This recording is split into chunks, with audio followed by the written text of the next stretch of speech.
Welcome, ladies and gentlemen, to a new episode of the X Button, Season 4, Episode 4. I am your host, Alejandro, without Paul again. But just like last week, as I brought in special guest from Season Gaming, I have someone else, also a special guest from Season Gaming. My bud, Bryan Finck. How are you doing, Bryan? I'm awesome, Alex. How are you, man? Yeah, I'm doing good. I'm so happy to finally get you because I know that when I said that I wanted to bring people from Season Gaming in October of last year, you were one of the first to really want to jump into the opportunity, and then Yeah. another one didn't quite open. But this year in particular, with my podcast co-host going more part-time, he's gonna be like 1 week in, 1 week out, because he's gonna be a dad, so he's kind of like adjusting. I'm Nice. kind of giving him a little bit of space. I'm like, bringing in guests was fun. I want to give more Absolutely. opportunity to bring more people in, especially from Absolutely. people Yeah. from Season Gaming. That it's not Ains that usually has his own show on Sundays. So I definitely want to bring him in. I've been talking to Yeah. him about it behind the scenes. I was like, yeah, I Yeah. definitely have to bring Bryan in. So yeah. So I Bryan, appreciate that. for my audience, like, give a little bit of a aloha. Who are you? How long you been in Season Gaming, and kind of what you do, and your history with gaming. Go. Okay, great.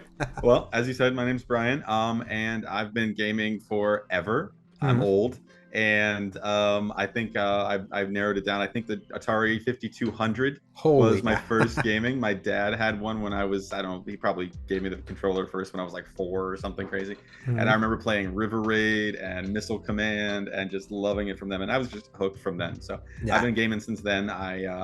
One of my earlier memories is playing Mega Man on a black and white TV, and then just Damn. freaking out when I first got a color TV, and I'm like, wow, this is what this is like. So yeah, it's been a journey.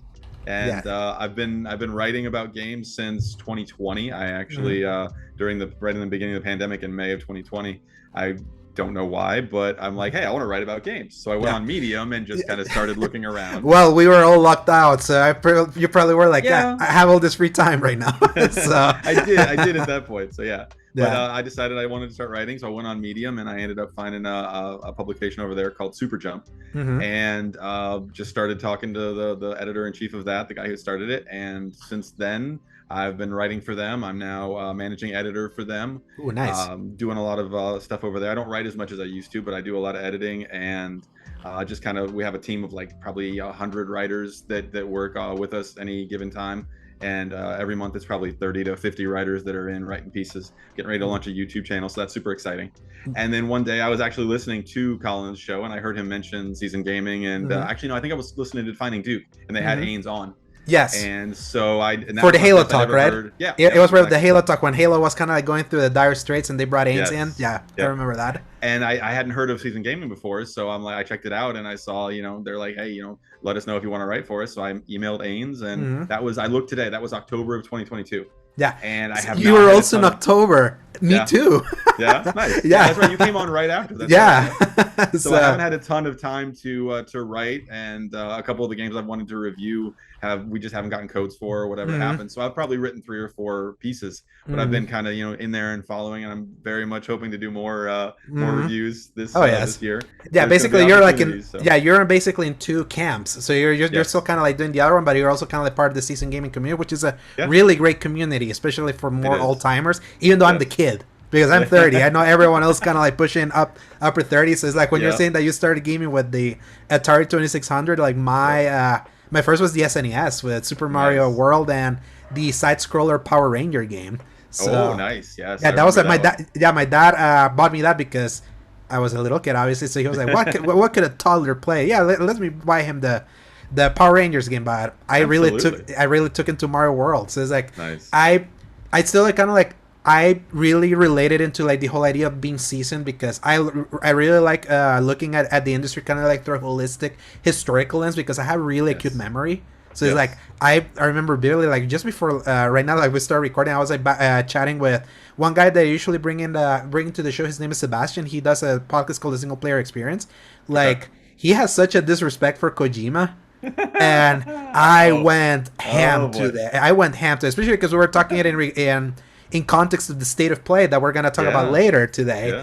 That how he was saying that he was overrated, that he didn't understand, like, that he didn't have like an impressive resume, he didn't understand why he get all this publicity. I'm like, you're talking about the guy that made the PlayStation. Yeah. That the guy that Wow. without him you don't get your Uncharted or your Last Yeah. of Us or things like that, because he's the one that like broke ground.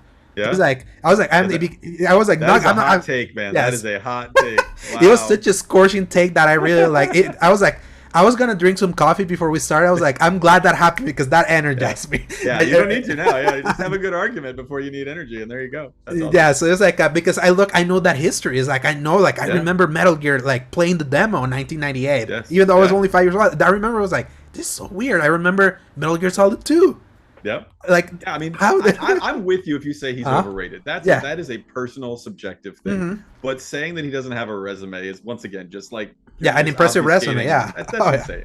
That's Yeah. insane. Again, say what you say about the man. I've told Mhm. my son's 16, and we Uh-huh. share games and all that stuff. And I've joked with him because he skips through cutscenes on every game. He just doesn't like cutscenes. So Yeah. I've said to him like, maybe you would try Metal Gear, and I'm like, you know what? He basically makes cutscene the game. So let's just maybe not. Maybe Yeah. not go there. So sure, if you don't like cutscenes, that's not your guy. Oh So yes. just saying he doesn't have a resume is kind of insane. That's Exactly. Yeah, I'm totally like I respect everyone's subjective opinion. It's like I understand not liking. We have a ANC, so against Kojima. It's like yep. Just kind of like I've come to respect Souls game. I don't love them like a lot of our peers do in our chat. No one loves Souls games like Ains and his exactly. his crew over there. Yeah, exactly. But I'm like, hey, I respect them. It's like I've come to like a few of them. I also don't think they're like the greatest things in slice for it. That's just my opinion. Right. So, but yeah, I was not that guy, but then I went deep into Elden Ring. I still would play it if I had the time. But Elden Ring, I love. Yeah, I tried several times on Bloodborne. I bounced off of it. I know I'm gonna go back to that at some point. But you won't find me playing. Elden Ring was my breakthrough because I did beat Bloodborne back in like 2015. It took me an entire year because I was I believe it. I'm gonna make one of these games be the one that I beat is gonna be this one. Like I eventually did. It's basically a 3D Castlevania. I mean, it's what people wanted forever. Exactly. I loved everything about the game except actually getting my ass kicked. Oh yeah. So I'll go back to it at some point. Yes, but Elden Ring. Yeah, then when Elden Ring clicked, I went back to the original Dark Souls. That kind of be like, would I like this? It was so funny because my podcast goes that started kind of like the joke that when we sometimes get new games, I start playing something else, like an old stuff. Can be like, yeah, we're playing the hot new thing, and I'm like, I'm gonna go play the older thing. Like, absolutely. Yeah, I tend to kind of be like that, and that was so funny because I was like, okay, Elden Ring clicked with me. Yeah. Will Dark Souls click with me if I go back? I'm like, oh my god, it clicked. And I kept playing, and I kept playing, and in 2022 I finally beat the original Dark Souls. I was like, oh my god, I finally get it. And I'm gonna try that with Demon Souls since the remaster is out there. I'm not sure I could go all the way back to the original. Yeah. But or to the original Dark Souls. But I think I would like to try something else. But I'll have to try Bloodborne first and then kind of go from there and see. But yeah, no. Especially because Bloodborne. Bloodborne's like quick. That's why it's like kind of like my favorite. It's also my favorite because it's my first one. Of course, Elden Ring's of course Elden Ring's the best one. And we did a ranking of the Souls games individually. You can all go read that over at Season Gaming. I'd put Bloodborne at number 1. So. Nice. And Elden Ring was my number 2. The only reason why Elden Ring's not my number 1 is because I hate the final boss fight. That game, I remember, you were not happy with that fight. Yeah, I love having that picture as a memento because I'm like, I can't say it's my favorite. I gave it the finger. You don't say the things, you gave it a finger. It's your favorite. So, but I respect it. You can have favorites for different reasons. Like, exactly. You can respect it if you don't like it. But no doubt. It's good having critic hands and personal hands. I could put my critic hand in my critic hat and be like, oh yeah, that's the best one. Like I can look at it objectively. That's the best thing. But to me personally, there's such thing as nuance and objectivity. Exactly. No, I don't believe you. Yeah. What is that? What is that? On Twitter, I don't believe you. That's not possible. No, unfortunately, we have been. But we're definitely gonna talk more about games we've been playing. But before that, I just want to give a reminder that this is the X Bottom Podcast, our gaming podcast that posts every Fridays from 10 a.m. onwards, God willing. Available in the YouTube channel Escape Gaming, as well as most audio services around the world, Apple Podcasts, Spotify, and the like. You can find links in the RSS feed at tinyurl.com/escapegaming. If you enjoy our show, give us a like and subscribe. All right, Brian, so time to talk about the games that we've been playing. So since you're the guest, what have you been playing recently? Whether it's old or new. Usually it's old. I swear I need to it was funny because I was thinking when I did my game of the year, I'm like, I need to do two different. I need my game of the year and then the best games I played this year because they're not always the same. Like I'm always playing old stuff. So right now I am making my way through Cyberpunk, the main game. Yeah. I was so hyped on that game when it first came out. Like when it was in pre-production, everybody was, and of course I didn't play it because of all the crap that happened with it. And I was on base PS4. I was on base PS4 by the way, so I got to no. I got to see it at its worst. Oh So wow, yeah, you did. I can't even believe it ran on that system. yeah. But yeah, so I finally jumped into that earlier in 2023 and loving it. I think I'm at the end of or close to the end of Act Mm-hmm. 2, so I'm starting to get through that. And I will go back and play, side missions and stuff. But I'm playing that. I will eventually get Phantom Liberty. I'm excited to do that as well. Mm-hmm. I am playing Cyber Shadow. I'm trying to get Yeah. through the end of Cyber That Shadow, which game's I so love. good. Oh my god, It's so good, but man, it's tough at some spots. Oh I yeah, feel like I've gotten worse at games over the years, so I know that I'm not the gamer that I used to be. yeah. But I there used are to be some spots so that just, good at man. stealth games. I used to have such Okay. like going back to like the old Splinter Cell. I used to love Splinter Cell, Oh yeah. and I was so Yeah. expert, and I get seen all the time. Like, Yep. gosh, I remember I was so good at this. Like now I don't have the patience. I'm like, what am I missing? Exactly. Like, what's wrong with me? So Exactly. that happens. Like sometimes we Yeah. deteriorate. We change as gamers, and I think we just change as people too. So you have different abilities. You have different ways that you want to play games. Mhm. And so you may not be as willing to sit there for 3 hours and just grind as you did. For Yeah. me, I feel like I experience games very differently nowadays because I just don't have the time. Mhm. Like I can play in like 30-minute chunks or like an hour before work, and that's it. Yeah. Whereas before I would play all day. Oh And yes. those days are gone. And that's adulthood. It So, it really sucks. Like I'm at least kind of blessed that I kind of like I'm sort of self-employed. I work for family, so I kind of like made my own schedule and all that. That's what great. allowed me to start this podcast and gives me more time to like play more games as I'm doing because I just Yeah, I have to wonder kinda how be- you do that, man. You're Yeah. flying through games. Yeah, I was a season game is most like prolific You were? reviewer last year. Absolutely. Last year, so Absolutely. thanks to that, kind of like because if I had like a more normal job, then I wouldn't have been able to do it. So, Yeah, but I know that feeling. I know that pain of just Yes. like Oh, yeah. and how exhausted one feels after a day's done. Be like, I'm gonna play something. There after 30 minutes, I'm like, kind of want to just watch TV. When Yes. when I have one of those days that I want to unwind, I was like, no, I really want to unwind. I don't want to even play Yeah. anything. Yeah, So, it's tough, man. And I do that too. I'll do that calculus. Like I'll jump into Cyber Shadow for 10 minutes, even though I want to be playing Cyberpunk. I'm like, I just can't do it. I can't spend that much mental energy and get into an hour-long quest or whatever. I need to just play something short. So I'm on level 9 of Cyber Shadow. I'm hoping I'm going to be able to finish that soon. And I actually just started Super Meat Boy, which Oh is man, amazing. that's a fun one. I love Yeah. I loved that one on Vita back in the day. That was a perfect. Oh yeah, I beat. bet. Yeah, That was I a don't know perfect why- beat It's again. funny because when I finished the last Faith, the Metroidvania that I did for Season Gaming, Mhm. I'm like, I'm not sure that I still love Metroidvanias like I Yeah. used to. So that put me on like I just need a straight up platformer thing, Mhm. and I put like 10 or 12 of them on my wish Yeah. list on Steam, and I'm just like, you know what? And then I saw Super Meat Boy. I'm like, I'm just gonna get this one. It was on sale or whatever, and I just started playing it, and it's great. So I'm just gonna be going through a ton of just like 2D and 3D platformers that aren't Metroidvanias. I just want to play through. You beat a level, you experience it, and then you're done. Like I don't know, man. I love some Metroidvanias.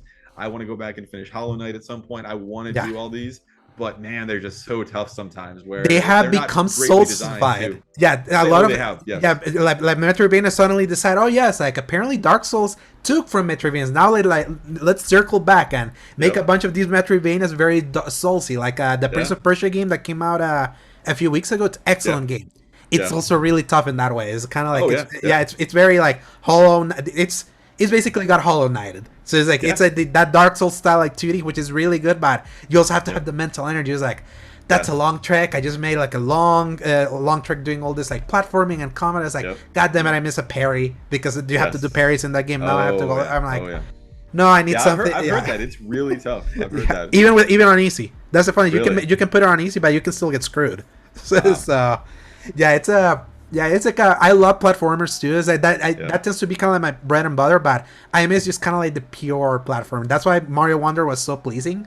This because it was like I'm thankful that it's just like a normal traditional platformer with invented levels, and that's just it. Still need to play. And you're right. That is actually. I remember back in the day where, for years after Symphony of the Night, you couldn't get really a good 2D platformer. You couldn't really get a good Metroidvania. And now there's just so many of them in the market, and the 2D platformers have kind of been subsumed by the Metroidvanias. So, I mean, everything balances out. Everything comes, is cyclical. But yeah, it's all Souls-likes and Metroidvanias and Soul-like Metroidvanias. Oh, yes. It's nuts right now. So, yeah, that's kind of where I'm bouncing around. Yeah, I feel that the whole bouncing around because I usually when I beat a game, usually I need something so completely different from what I'm playing that kind of like Yes. can fit the be like, okay, I got the burger, now I need a pizza. So I need Yes. something like different that can Yep. be more concise, and that's usually when I jump back to old games because I'm like, Yeah. I need the comfort of seeing of rolling credits. I love rolling credits. Okay. Yeah.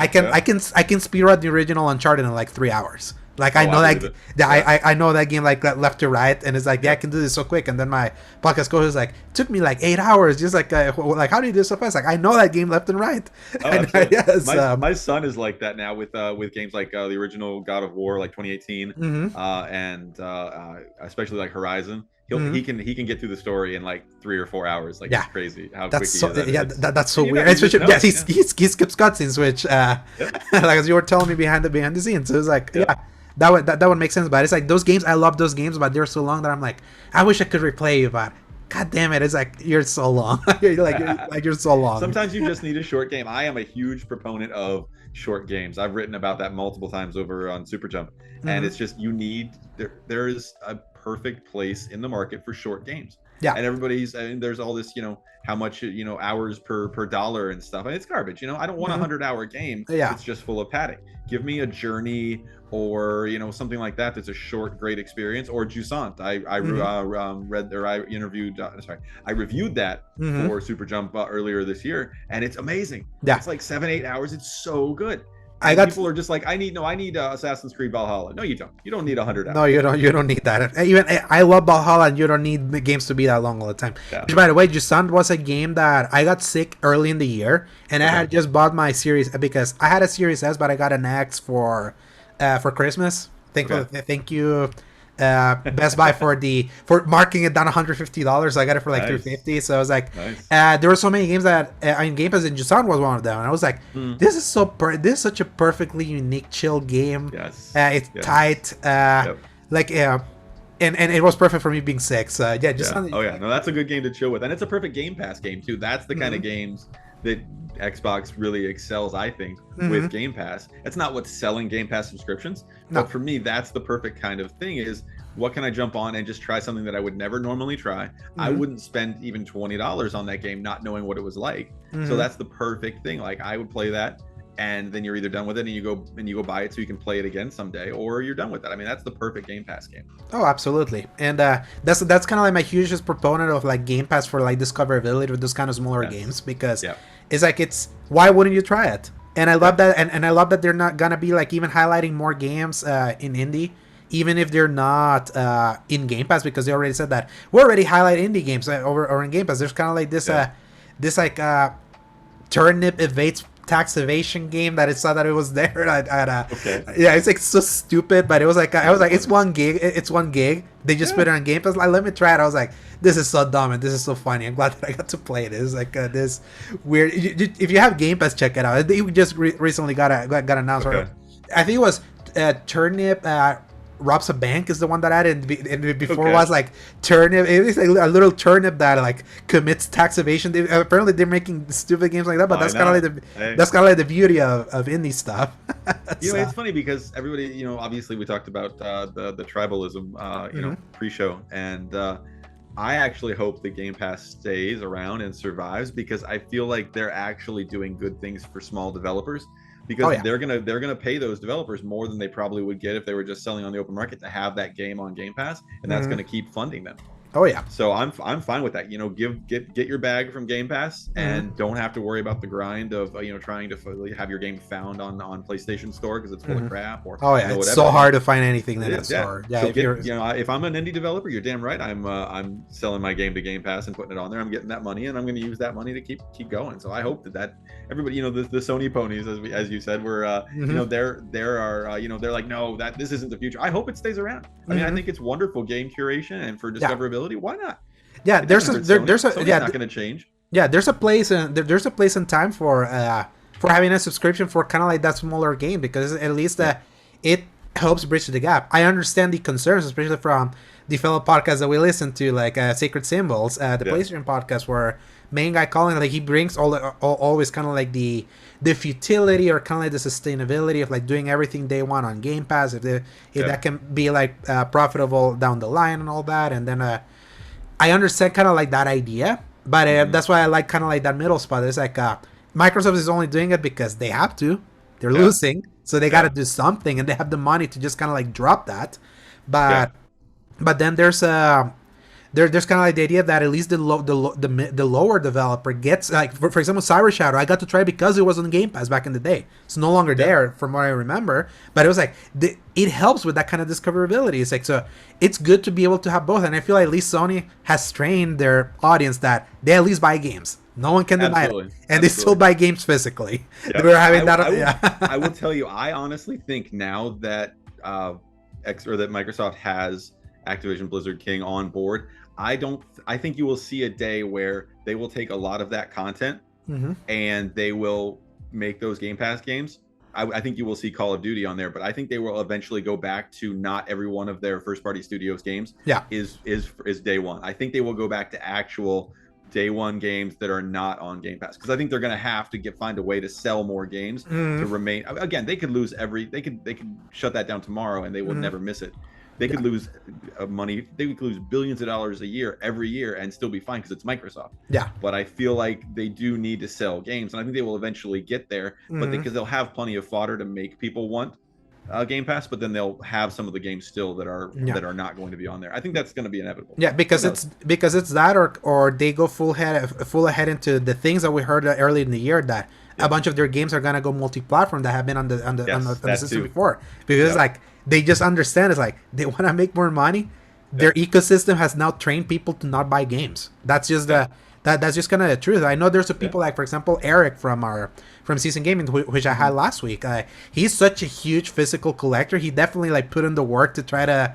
Yes. Basically, he put his money where his mouth is. Or I think I don't know if that's how the phrase goes, but that's right. Yeah. Yeah, so it's like, basically be like, I'm physical. I like the Xbox platform. I'm gonna keep buying these physical games. And now, like, he basically feels so defeated now because like they laid off all the physical people. You go into like a Best Buy. Like when I went to pick up my Xbox, when I went to Best Buy in Dallas, I was like, I want to go see the Xbox aisle. Just I want to check. I was like, wow, this is pitiful. Like, this is so pitiful. Like, Nintendo and PlayStation can have 2 or 3 aisles for themselves. The Xbox is half an aisle in Dallas. Wow.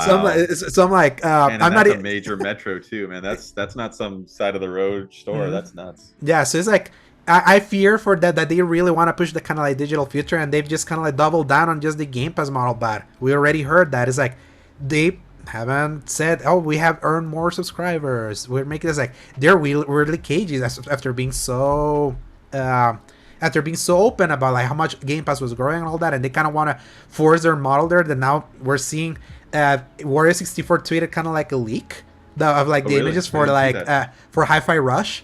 It was so funny, kind of like because it was like artwork leak that clearly makes it sure that game is actually coming to both PlayStation and the Switch.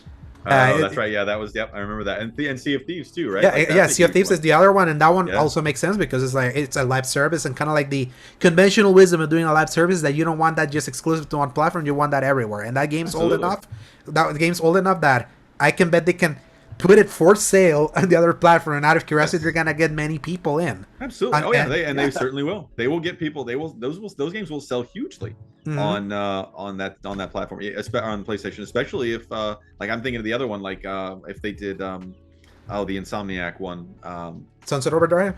There you go, Sunset Overdrive. Yeah. So if they put that on there, that would sell too. So any of those games that they put out there, people will buy them on PlayStation just because, especially if they're cross-platform. Yeah, and it's so weird because it's like Insomniac technically owns Sunset Overdrive. They have the IP, but Microsoft has publishing rights. I know. It's so weird.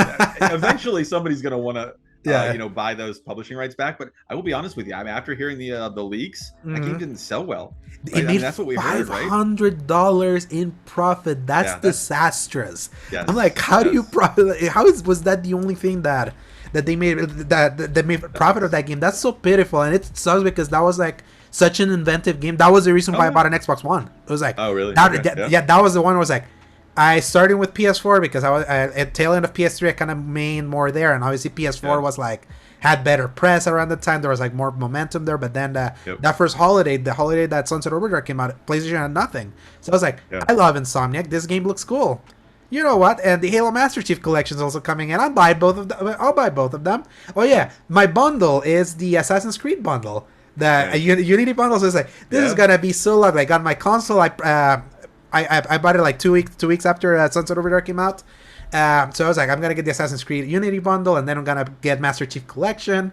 And I put Unity. Unity was broken. I was like, what the heck? I put Master Chief Collection. Okay, I'm gonna play multiplayer. The multiplayer was broken. I was like, broken. Oh yeah. I was like, I have never had a more disastrous first day with a console like I did that. Because I was like, the two games, because I was still waiting for Sunset Overdrive to come in. Because I found it cheap on the disc. It got cheap super quick around that time. Yeah. I was like, I cannot believe that. It's like, how bad of an experience I had. And then I got Sunset Overdrive and this was like, yeah. This one was good. Lucky there. You did get one of three. So yeah, one out of three. But it is a great game, though. It really is. Like so, and a lot of people would talk about the DNA of that being in Spider-Man. It's all over that game. Yeah, I mean that the traversal in that game is so good. Like it's such a great game. Yeah, I played it on PC. I never have an Xbox. I've never had one, but I played it on PC probably a year and a half ago for the first time. And it's so great. Good on PC. I got to see it on PC on my brother's PC because he did go down the PC gaming route. He built like a 3060 RTX with this high CPU and all that. So I was like, well, I did that. Put the money a couple years ago. I think at the end of 2021, I did that too. I'm just like, you know what, screw it. I'm done. I need this. So yeah. And that's the thing. Like for Microsoft, if you're subscribed on Game Pass, they don't care. Like you're gonna get their games anyways because of their like. Of their whole cross purchase initiative that they have not budged in 8 years, because 2016 was when they said all our games are gonna be Xbox and PC. Halo 5 Guardians was the last Xbox exclusive. Like, man, that's crazy. Think about that. That is hard. And Halo 5 is still not even on PC, which is wild. Everything else from Halo is on PC. But you kind of mentioned Spider-Man too. So real quick, Bryan, because I know you're playing it at launch.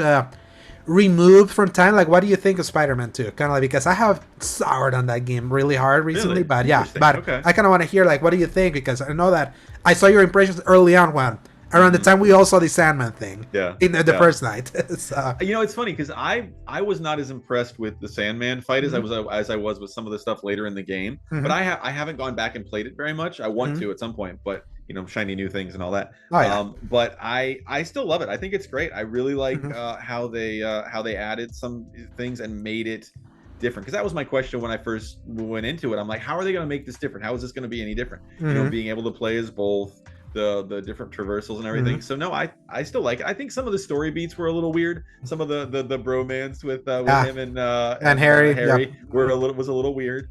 Some of it seemed forced, but overall, I mean, I'm not playing that game for the story. I like the story, but I didn't care enough. I didn't care about the story in the first one all that much. I mean, I like it; it was good, but you know, I'm not there for that. You know, I'm there for the action and then the fun. So I haven't soured on it. I mean, I see why some people might have, because if you spend enough time with something, you start thinking about it, and it's you know, okay, this really was more of just the same. But you know, so I was okay with it. Yeah, I replayed the first two games right before that game, and. And my thing with Spider-Man 2 was that I probably you remember the pictures I sent. I was so unlucky. Problems. I had so many problems with that game that I was like I was so incensed that was the game that broke for me, because I was like, I reviewed Jedi Survivor. A lot of people were going on the streets screaming how broken that thing is. I was like, I had a really good time with that. I did too. I got lucky with that one too. Yeah, Hogwarts Legacy. I remember hearing about it. Yes, this game is buggy and all that. I'm like, I had a really pristine time with that game. What are you talking about? And then my podcast coach has sent me a couple of clips of like a dragon flying backwards. I was like, oh, yeah, that reminds me of Skyrim. That sucks that happened to you, but that happened with me with Spider-Man 2. And then I'm like, I like the highs of that game are like so high that I'm like, why was not that the entire game? I kind of like the whole Kraven story. I feel like, for example, like I actually did like the story of the first Spider-Man game a lot, because I like Spider-Man as a character, but I don't connect to him as much like a lot of people do, like with the movies and all. There's a few movies that I really like the Raimi, the first Raimi Spider-Man movie. That's like my all-time favorite. Spider-Man 2, I grew to love, and then now I kind of hate, because it's like such mystery porn. And Spider-Man and the Spider-Man 3 and Spider-Man 3. And Spider-Man 3 is just so bad it's good. It's like it's so entertaining to watch that I'm like, yes, I know this is bad, but it's like movies are so sanitized now that I kind of appreciate kind of like that camp that that has actually aged much better for me than I was expecting, especially after years being like, no, Spider-Man 3 was awful. Kind of like funny how opinions happen, but yeah, so like that first Spider-Man story, especially what they did with Mr. Negative, I was like, okay, this is a villain that it's only been in the comics. It's kind of new. It's like it's giving me something new that I'm kind of latching onto that I'm usually not used to. And then Spider-Man 2, a lot of that story fell so by the numbers. Yeah. So like, so I'm like, yeah, the Kraven Last Hunt things, like, yes, taking a few cues and all that. Yeah, they gave him cancer because a lot of things in 2023 had to give characters cancer. Why not? Yeah, why not? It's like, of course they're gonna add that thing.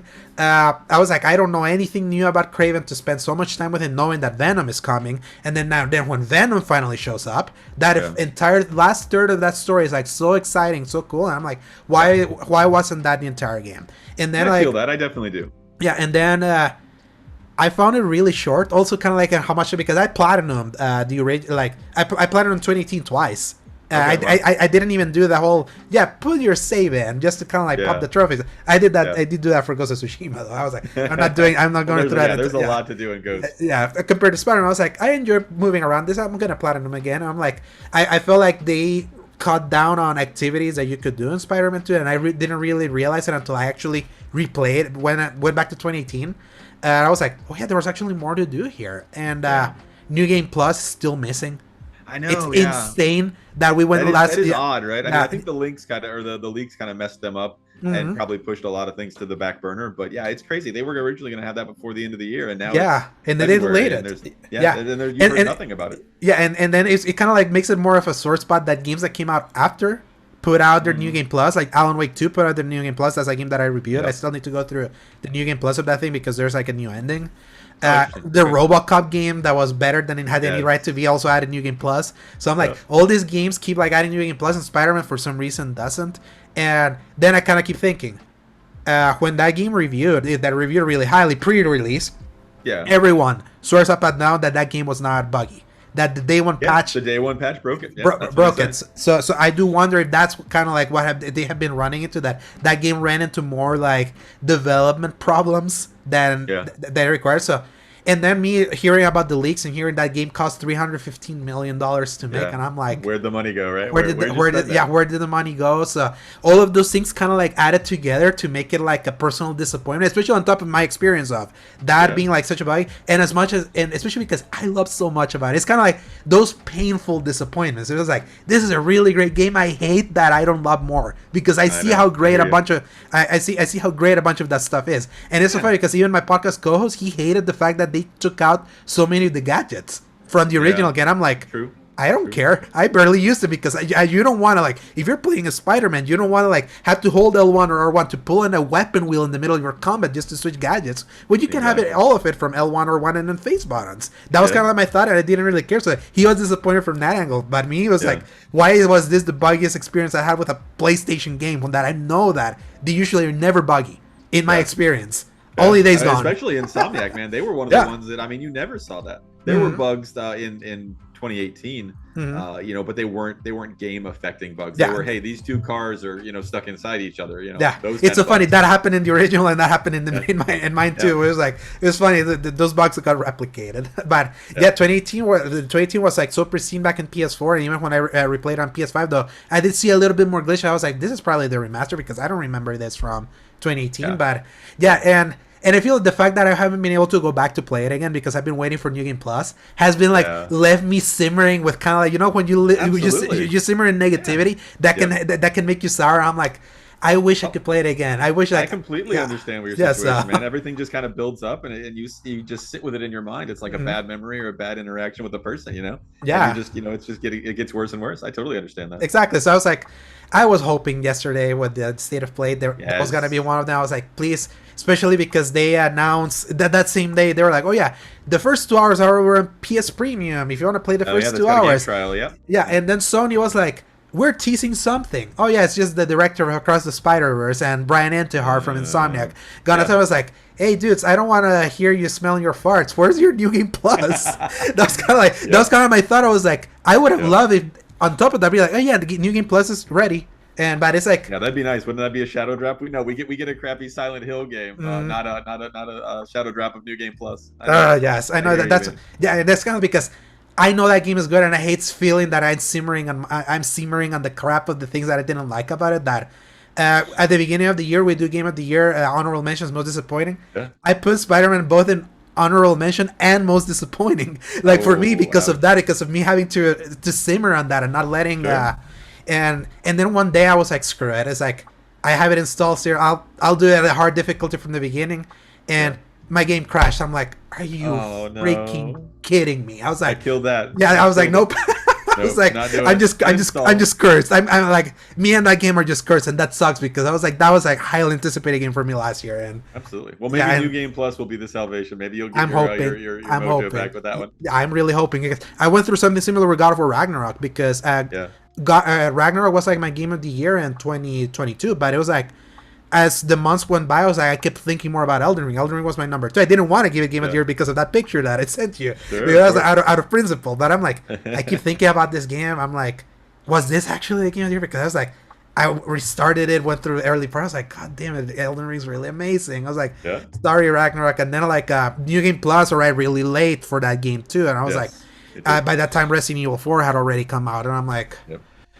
Too late, Ragnarok. You should have had New Game Plus much sooner. It's like I'm playing new stuff, and then I kept playing. I'm like, did I really like that game as much as I say it? Because I didn't really play it. It's like timing can sometimes screw that. But absolutely, the you have to be in Valhalla, the right space to really love a game too. I mean, you can get a game and it's a great game, but if it hits you at the wrong time in your life or whatever's going on, I mean, that could totally color what's going on. Absolutely. And then 2018, actually, like, this is the game that has kept me gaming. It was like I was at a point in 2017, 2018 where I was not gonna. No game was hitting for me. I was like, gaming's not going the way I want. All this battle royale crap. Fortnite was like exploding. EA canceling the Amy Hennig game.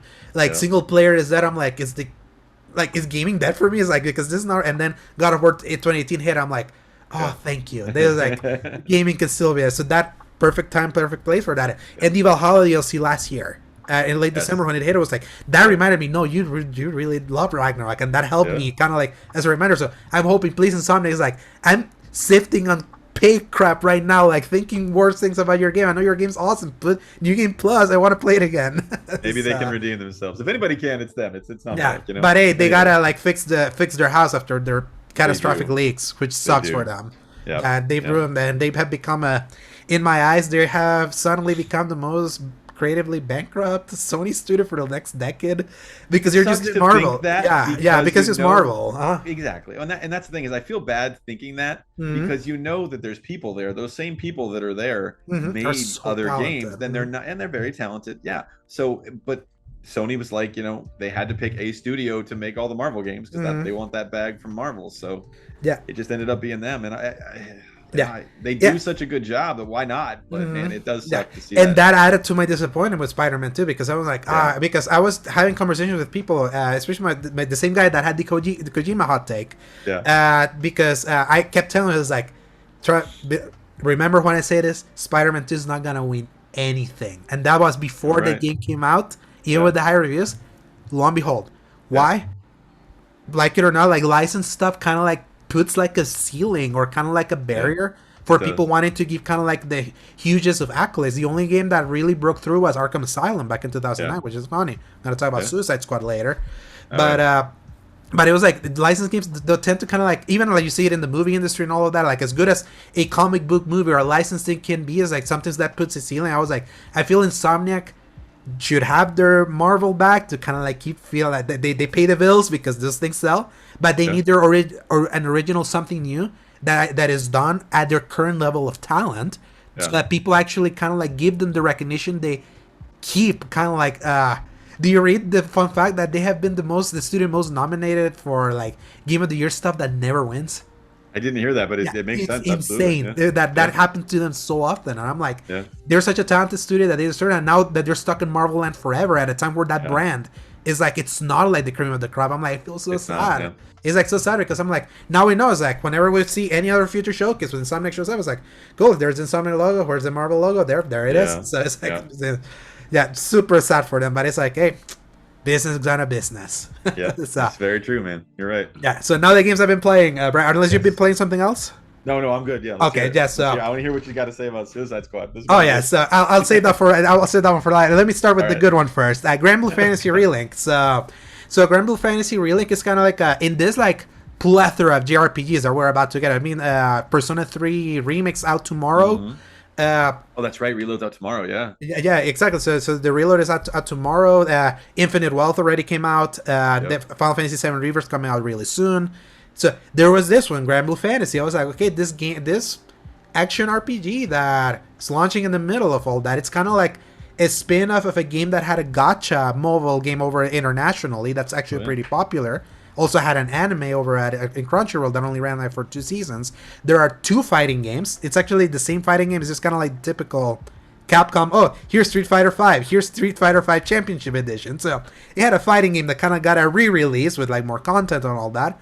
So I was like, okay, this is interesting. But then they released the demo on the 12th of January, and I got to try it. That kind of like around the same time that Prince of Persia came out, and I was like, oh crap. It's like I recently played Final Fantasy 16 last year, and this game is kind of giving me those same vibes, but kind of like it with a more animated art style, with a little bit more character customization and parties, and like amazing music by Nobuo Matsu.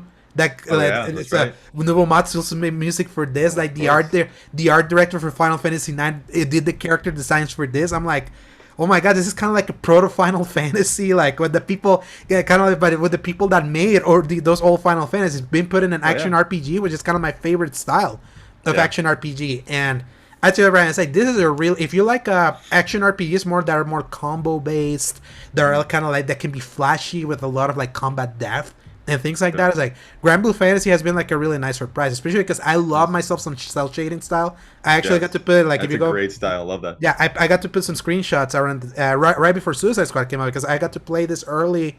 If you pre-order, they gave you early access for free. No need to pay anything else. They're like, oh yeah, if you pre-order, the game literally came out today. Like today's the official release date, but that thing, you've been playing it.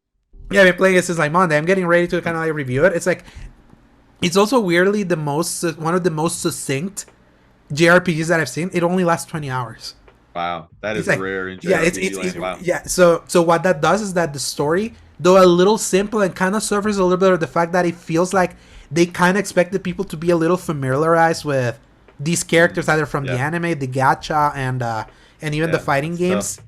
That can be tough. They retroactively start filling the blanks, but I'm like, you gotta do that from the beginning. It's like this is like a side squad. This is basically a side story that it's completely standalone, but it's like the characters are already pretty established. They already have their camaraderie, and it's like you're jumping into the middle of a story. That's kind of what it feels like. Eventually, that fills up, but it fills up in like just text based. So I'm like, I wish this had been animated. At least it could be like cutscenes peppered through if you're throwing us in media res into this. But the fact that the story is like so to the point, I'm like, I love Final Fantasy 16. I played it after that for 70 hours.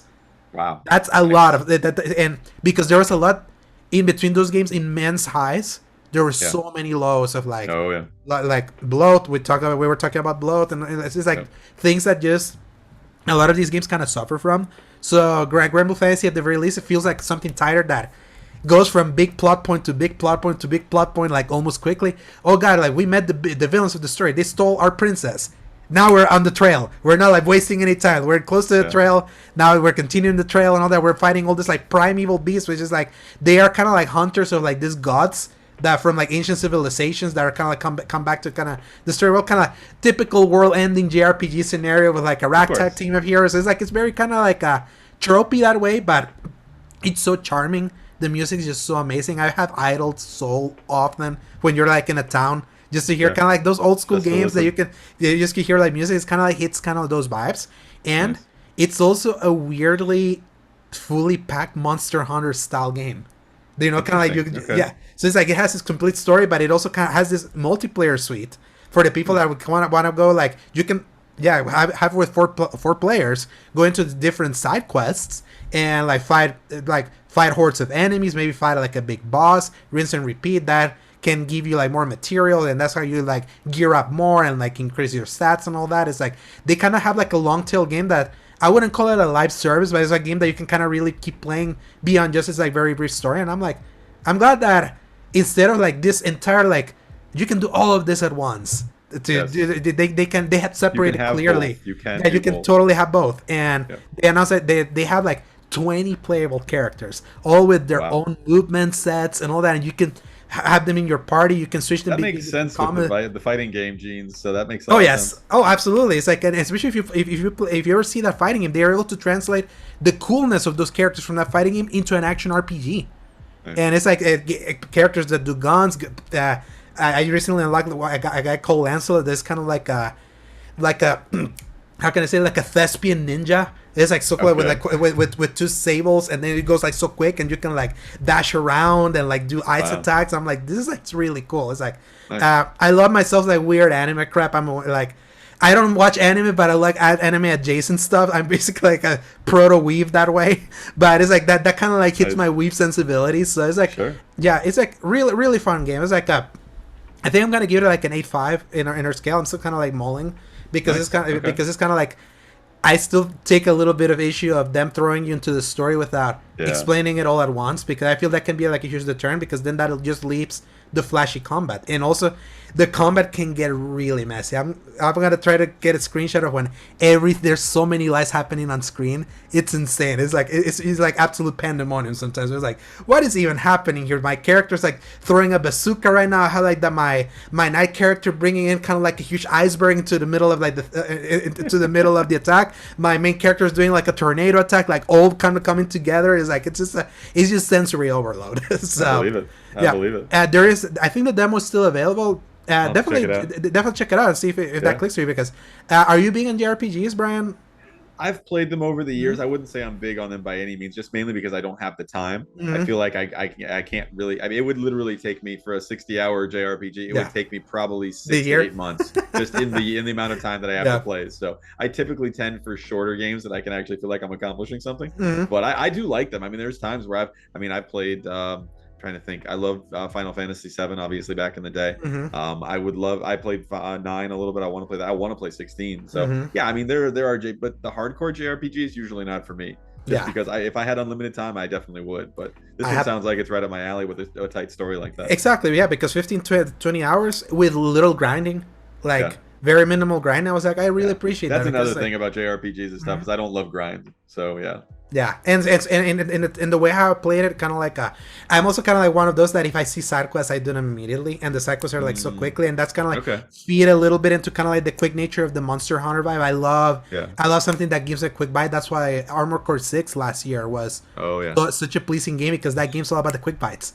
Yep. Quick mission, quick minute mission here, you're done. Quick minute 30 mission. It's like, and because you're accomplishing so much, you want to keep playing because Yeah. because it's like, oh yeah, it's like I feel like I'm making progress. It's not just like Nice. one That big one's blow. definitely on my list. I'm glad Yeah. to hear that. But that one's hard, I tell you. Like Oh, I'm Armor sure, Core 6 yeah. is tough. I've heard it's hard, but if you find a good build, that kind of trivializes it a little Oh bit. yes, the build. It's like it's all about that game. If you Yeah. remain, if you're stubborn and don't change your build, you're done. Like that game, like you will know if an encounter with an enemy takes more than a minute or 2 minutes. You're like, okay, I've been here way too long. Something's wrong. Maybe need we to have to. change my It's build, yeah. So that's at least the kind of like the coolness of that, or that, and all Ace Combat games. That is like it's all Yeah. about like the quick missions. It's just like Yep. get in quick and get out. And for someone that's like you have a little bit more time crunch in like nowadays. It's like I feel I could recommend you Grand Blue that way. Definitely give the demo a try. Yeah, I'll try it. Absolutely. Suicide Squad Kill the Uh-oh, here we Justice go. League. Out tomorrow for people that didn't buy the $100 edition. It was out 3 days ago. If you were in the if you were in that early access thing, and the first day for the people in New Zealand, they had to shut it off because there was a bug that auto completed the story for them, which was so hilarious. I was like, poor did this game like I feel so bad for Rocksteady in a way, because it's like the road towards this game, I have never seen a more disastrous PR rollout than this game has had. How like it went from yes, Rocksteady's new game. Oh god, you're doing the Suicide Squad after doing the Batman games. Okay, it's like okay, it's an open world game. It kind of looks like Sunset Overdrive. Cool. It's like then the leak happened of the menu. It's like oh crap, it's a live service game. Then the state of play happened. Everyone freaking hated it. It was like, yeah, this game's gonna be out in 2 months. Here's the state of play. Let us show you all these things. Like, nah, we're delaying it an entire year. Oh yeah, we're gonna do a secret alpha that few people are gonna get in. Oh, cool! Like people that got to play the alpha actually liked it. We're gonna have them NDA'd. we're not gonna let them say anything because otherwise they're gonna get in legal trouble.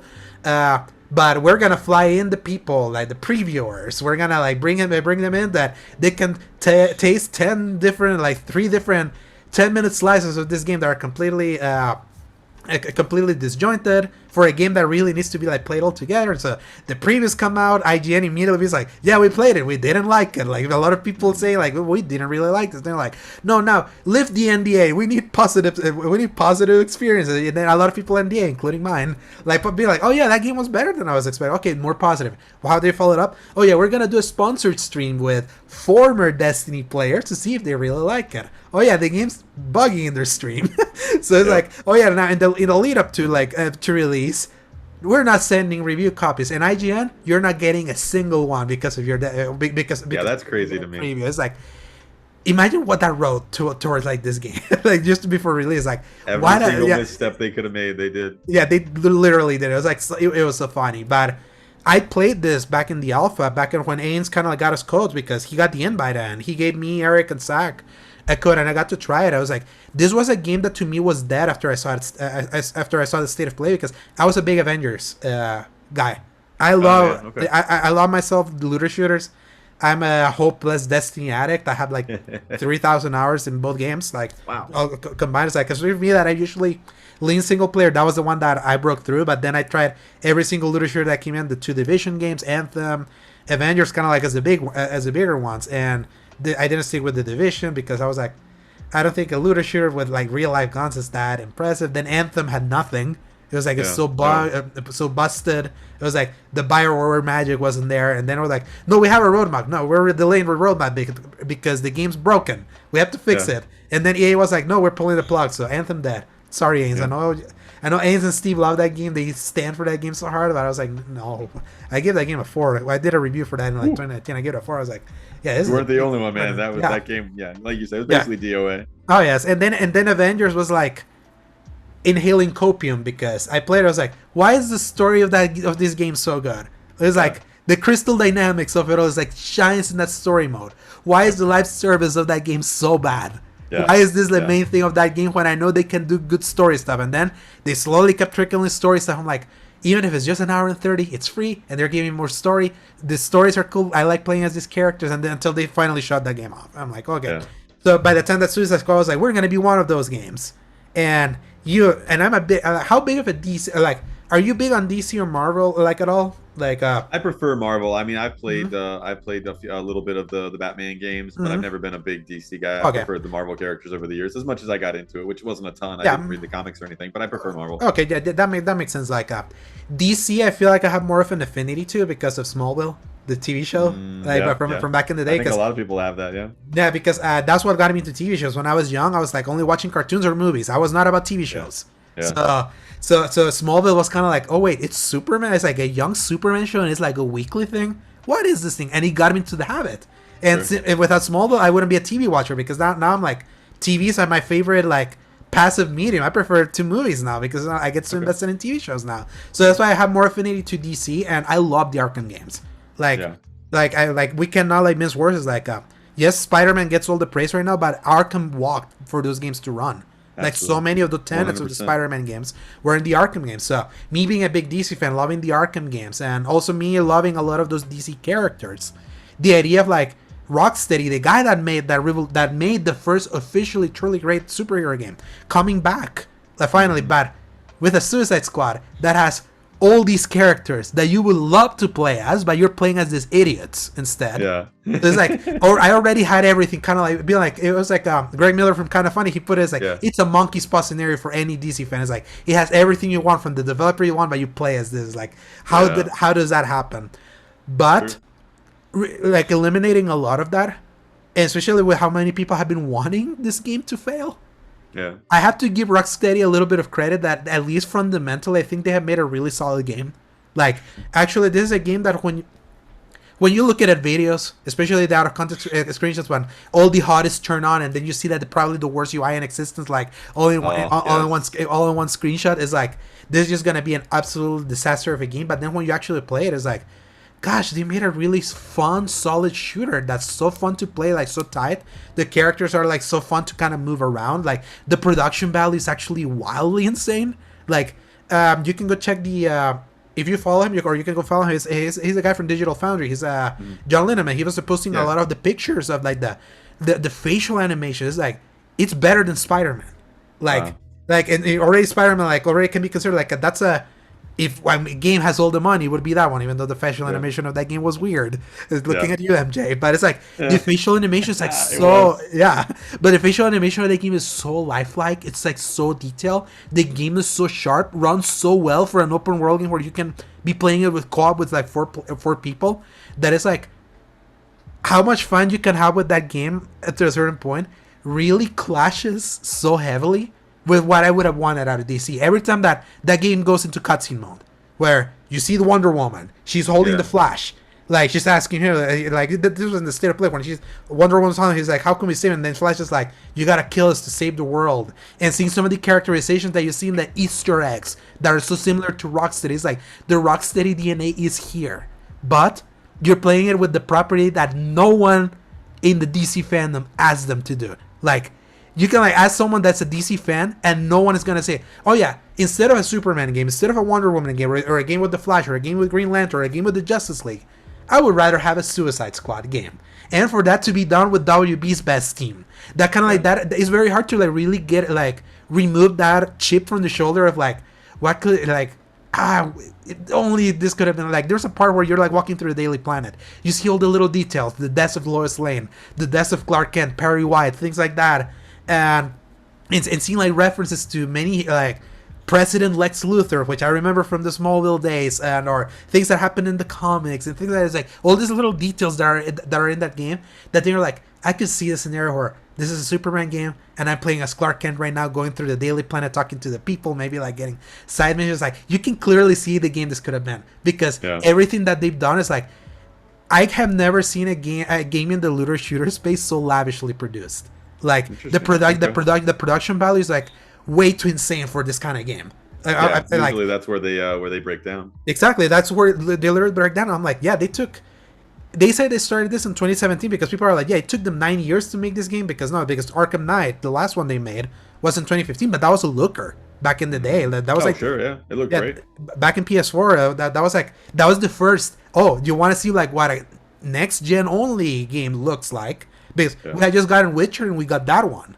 Those were like the two. These are the two that are like, we left the 360, PS3.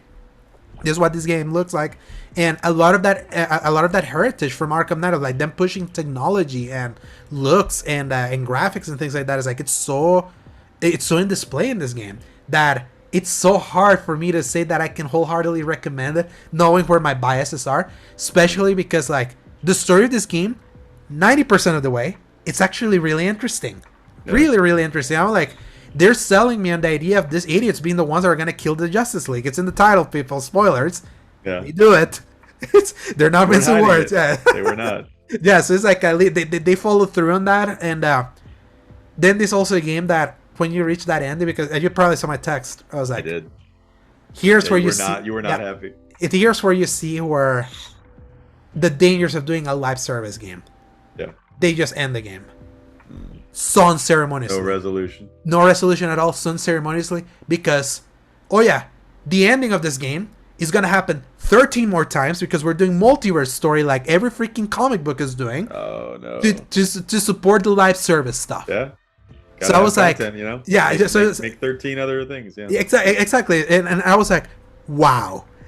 This is the most blatant I've ever seen one of these games be like, okay, story done. We're not wrapping it up because we have a live service game to really like support. It's not like the Avengers game that when you finish that campaign, like the through line is Kamala Khan, Ms. Marvel trying to prove herself worthy.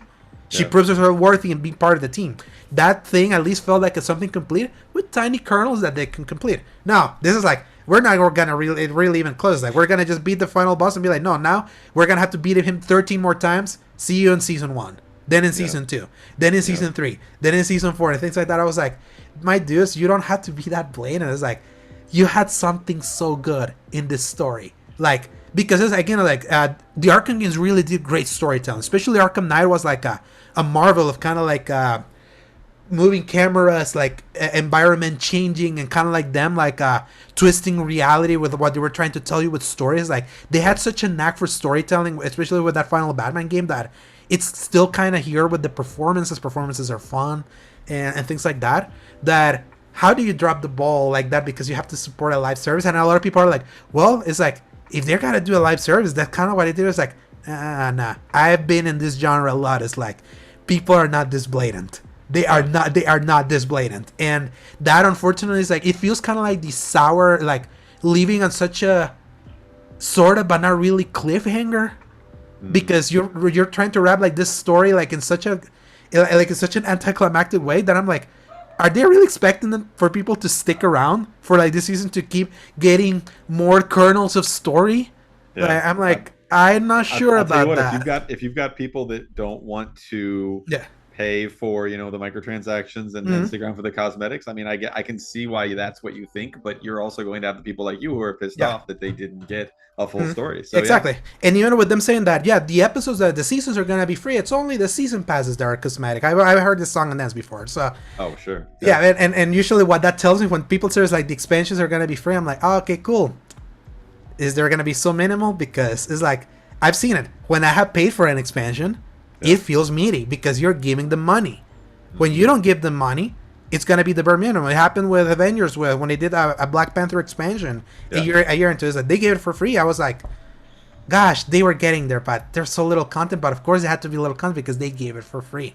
This should have been paid. Sometimes you gotta get what you pay for. And I'm like, and probably like the worst offender for Suicide Squad I can think is like I've never seen a looter shooter with worse mission design than this one. That it's just horde mode the game. Yeah, That's literally all you're doing. It was like great gunplay. I love playing it. Like it feels so nice in the controller to play. It's like when everything like clicks. Yeah. But it's like they're hoping that people really click into how good it feels to play and shoot around with the different characters. That the mission design is really like, go to a ceiling, go to like a building, a rooftop of a building. Here's 20 enemies, kill them, rinse and repeat. Another mission. Oh, here's a bus. You gotta go save 3 civilians, and you have to put them inside Pokeballs. Go in, put them in, rinse and repeat. One mission. Oh, finally, you gotta escort the vehicle in this like in this like desolate wasteland.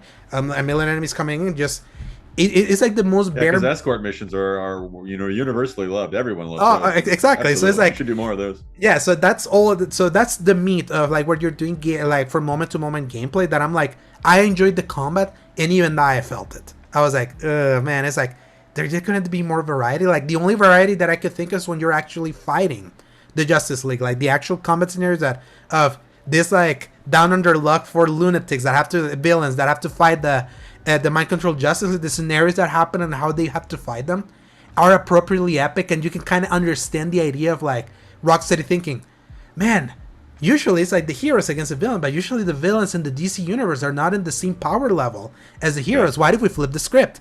That conceptually is actually really cool, and in those boss fights, you can actually feel that. And there, I got to play with Zach for season game. We played the Flash battle, which has been a big meme towards the IGN preview. That was like, oh yeah, I hate the Flash fight because he's too fast. I'm like, he's the Flash, and the thing you expect exactly. So it's like the fight is really that. The Flash is really fast. You have to try to counter him because otherwise you're not gonna be able to aim because he like the Flash loves to like move so fast that he looks like there's 2 or 3 people happening at the same time. There's tornadoes happening around. You just have to like be like aiming properly, know which one of those mirages is gonna hit you. This one you do a counter move, which is like a back with the Arkham games, it was like the whole reversal. They like counter with triangle or Y and attack. They try to implement that in the third person shooter, which to me was like interesting use of your lineage. It's kind of messy, but I kind of buy with it when I really click when you're like you see an enemy glow that's about to attack, and then you do like the counter shot that stuns them, and it feels really nice. You have to kind of do that when you fight the Flash. Like the fight against the Green Lantern, that he like has a ring that can build literally an entire army of things to attack you, is actually really cool. Also too, how they the fight with Batman, that is all about fear. There's like a early sequence when you find the Batman, but this game is a sequel to Arkham Knight. People, so it's like it's the same character.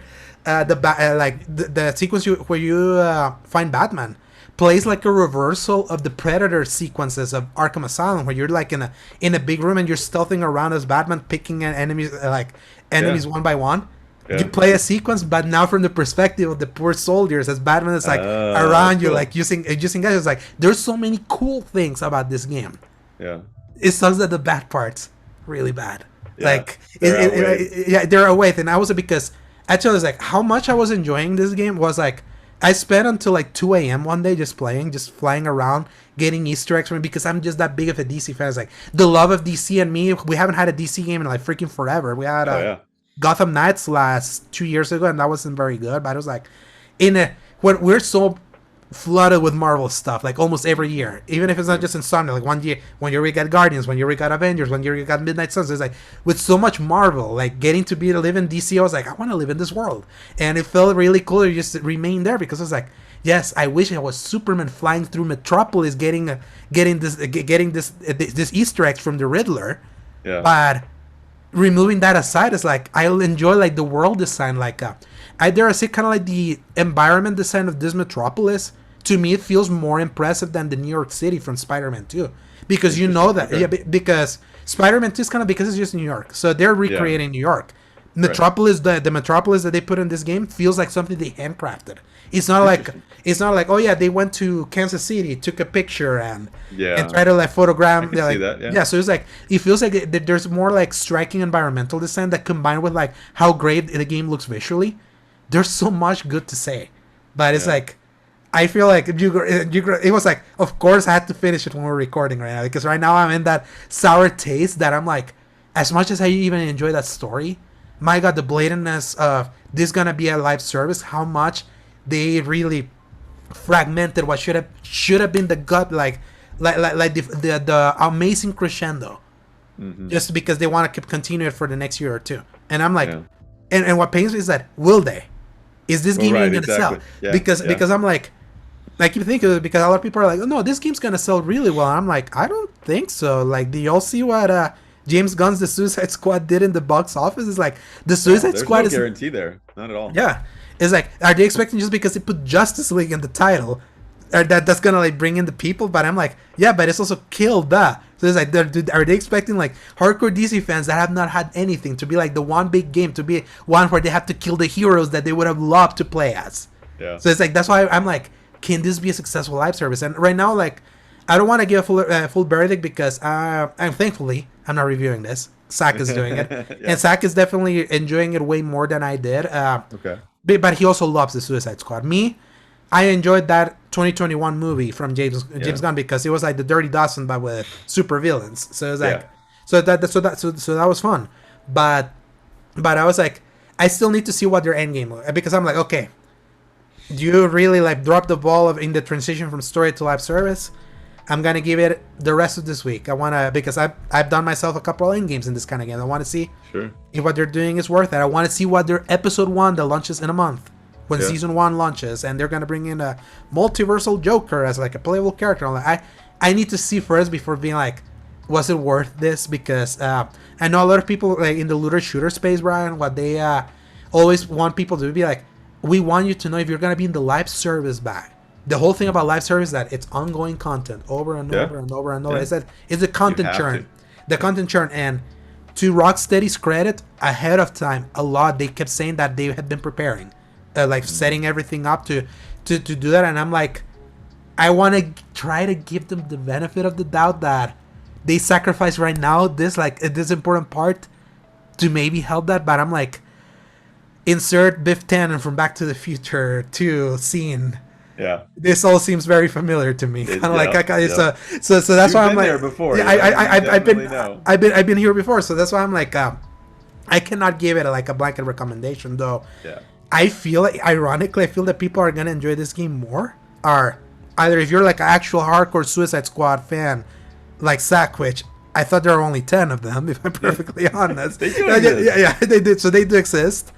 Or if you're someone like Ains that is so detached, like he doesn't care about comic books at all. Like I was playing with him and Zach. Ains was legitimately, like he even tweeted about it. Ains was legitimately impressed with this game. But more because it was like, it's insane like how this game looks in an Xbox Series X. I'm playing on PS5, but he was playing the Series X version. It was like, man, it's like the fidelity, in the skin tones, in the suits, in like the how it runs. We only had one disconnect doing crossplay because Zach was on PC, I was on PS5, Ames was on Xbox, so we were like, that's great. Yeah, we were stress testing the thing, so it was like it only disconnected at the beginning, no problem afterwards. So it was like, that's man, it's happened. So it's like there's so much that when I look at it holistically, when I compare it to other looters, it's very impressive. Yeah, I hate it's a DC game. I hate that. That's kind of like, yeah. I want to like it because, it's exactly. So it's like it's.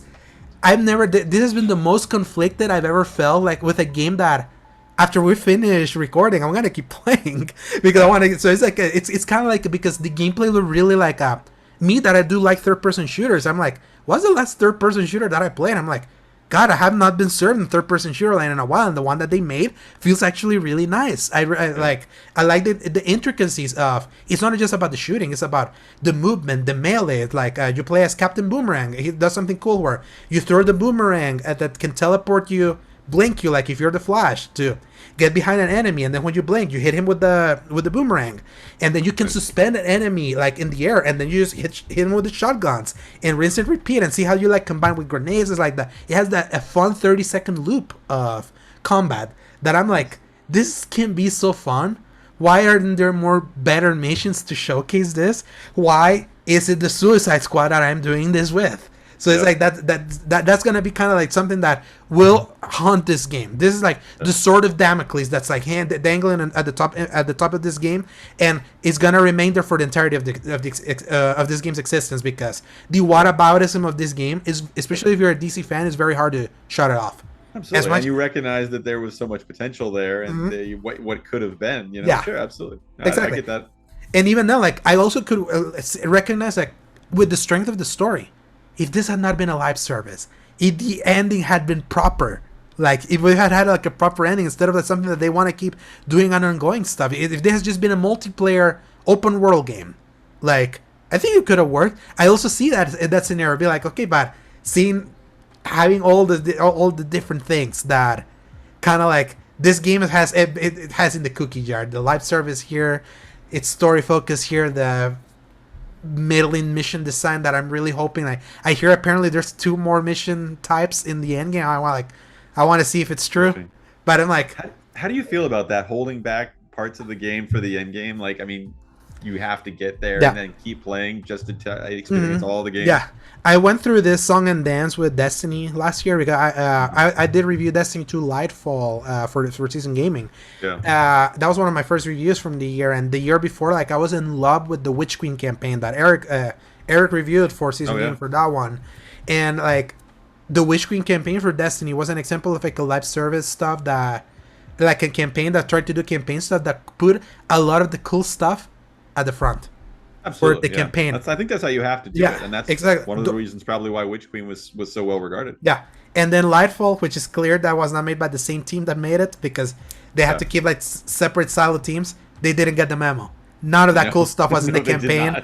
None of the cool stuff was in the campaign of Lightfall. They left a few cool stuff for the post game, but they fumbled it so hard in the beginning that it's like, will people then stick in? It's like it's a gamble with doing a live service, keeping your best content backloaded, because it's like, I understand. I feel like the healthy thing would be, why not put cool stuff at the beginning, and also other maybe even cooler stuff there instead of just all the cool stuff in the thing that you want to hook. That's the lesson the original Destiny learned, because the first Destiny was also horde mode the game. That's what's so funny. It feels like they used the original, like Suicide Squad Kill the Justice League, used Destiny 1's mission design from 2014 to like set up their combat loop and things like that. I'm like, the wrong Destiny. You need a Destiny 2 that learned those lessons. Even if though they Destiny 2 fumble endgame, they learn right lessons in campaign stuff. So I'm like,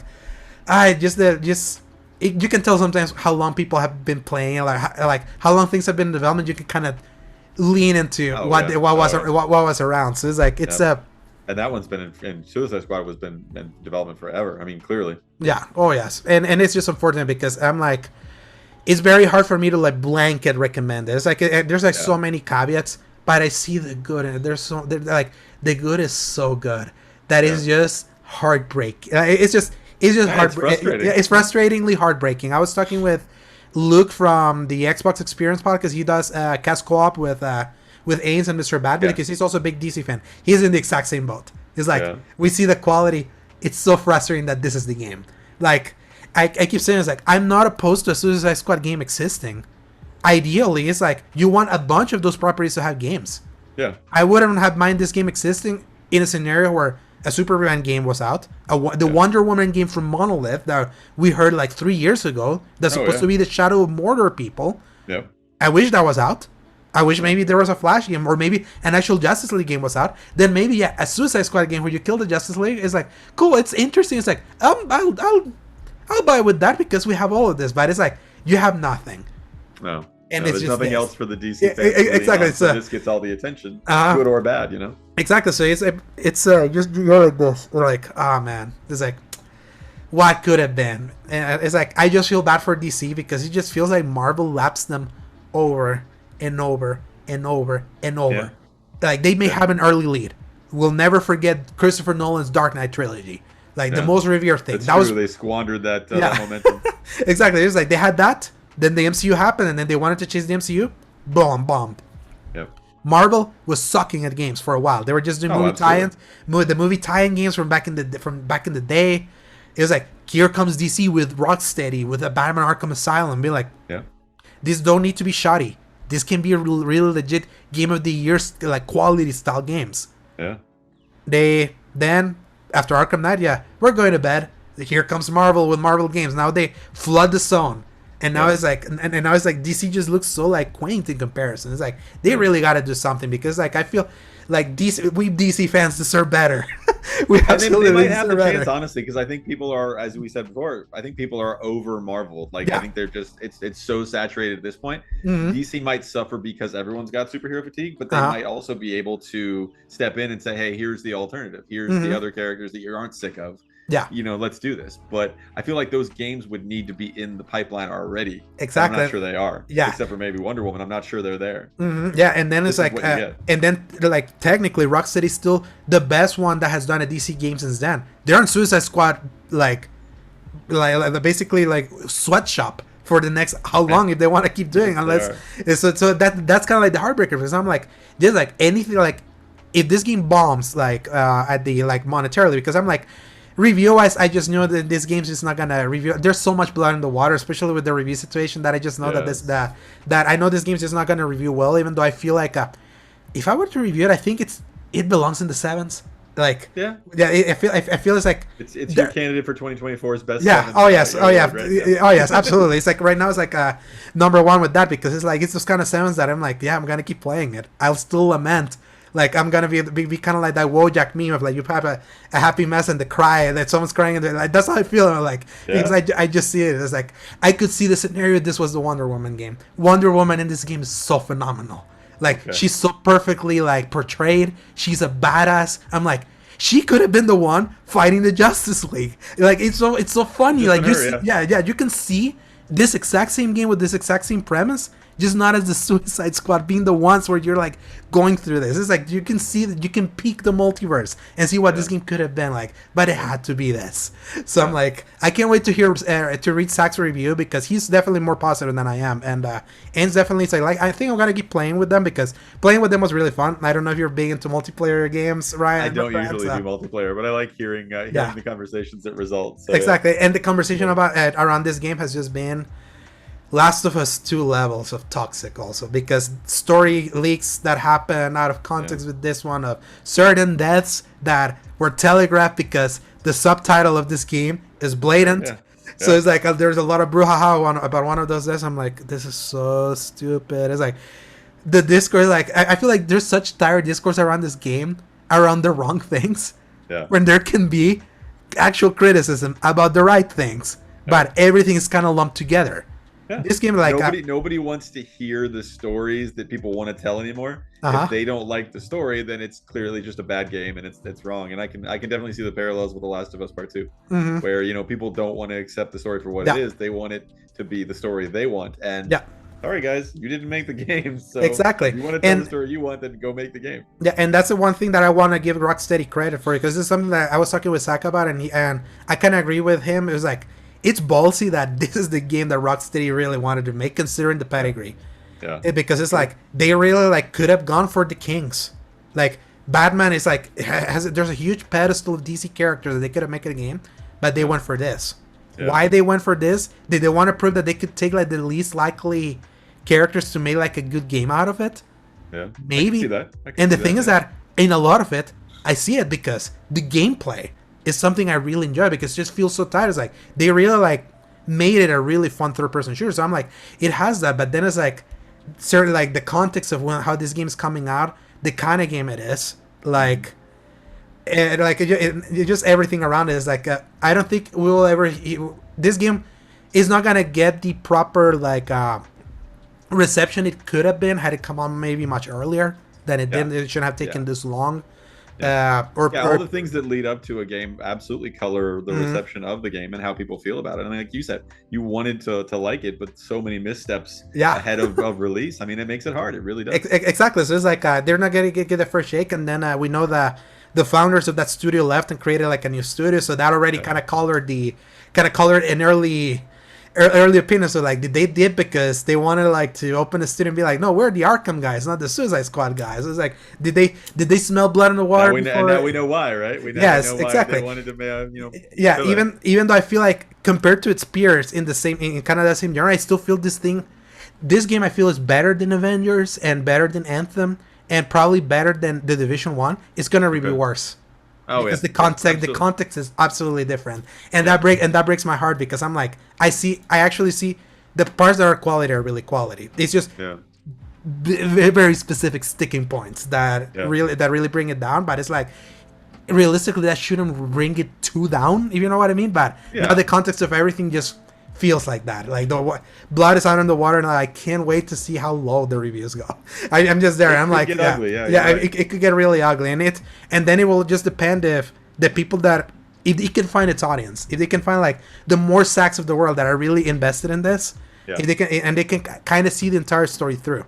Because there's like a leaker that I actually went down the rabbit hole after finishing and be like, I know there was this leaker that dug into the files of what's coming, and I keep hearing some interesting story developments, and I'm like, why was not this at the end of this game? This could have been so cool as like it's kind of like the crescendo after such a dark story, and kind of like like what people want is like they're saving a bunch of cool stuff. I tell you, like without spoiling for those seasons. I hope we get there. I hope they get they're as cool as the data mine seemed, because it's like it feels unfair that this game feels so chopped up. Like, and it sucks that you know that it might not get there, and so you have to live with that. Like exactly, like Anthem or any of the other ones that died on the floor of the the Fortnites and whatever that wouldn't make it. You know that there was good content there, and you have to live with that. Are we ever even going to get these good stories? Yes, and they're doing the exact same model as Avengers, free everything but cosmetics, and I'm like, that didn't work for them. So it's like, obviously they're doing battle passes, but it's like that's still just cosmetics. I'm like. Sad stuff. I like. Don't be surprised if a few months from now we hear sad news from Rocksteady. I tell you, and it's so unfortunate, because I feel the game they have made, it's better than a lot of reviews are gonna say. But there's so many stuff that really like that really left me crestfallen. It's like it's really unfortunate. It's like definitely there's gotta be much better games this year. This is just gonna be a guilty pleasure of mine. So maybe it will end up getting the No Man's Sky treatment, and you'll be redeemed. You never know. You might. Please, you might be one of these. Like, please. It's like how unlikely would it be like an Avengers game based on like a property that the one movie that made $3 billion or how many $1 billion it made at the box office. That thing couldn't sustain itself, but a Suicide Squad game is able to like right.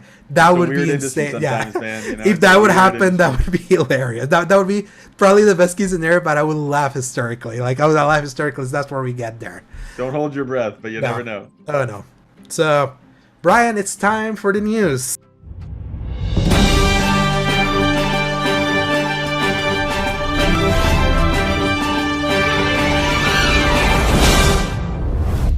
So, this case, it's only one, because a big thing happened yesterday that a lot of people from the Sony camp have been wanting, because the poor PlayStation camp is always like, say something, please. Just like it's like it's been weird being on PlayStation, because the PS5 is like so successful. Like when you see how much they sell, but it's like the most uncertain PlayStation generation probably ever, because it's like it absolutely has been, because it's like they're so successful in spite of themselves. So they decided to talk with a state of play much earlier than they did one last year, because last year was like mid-February.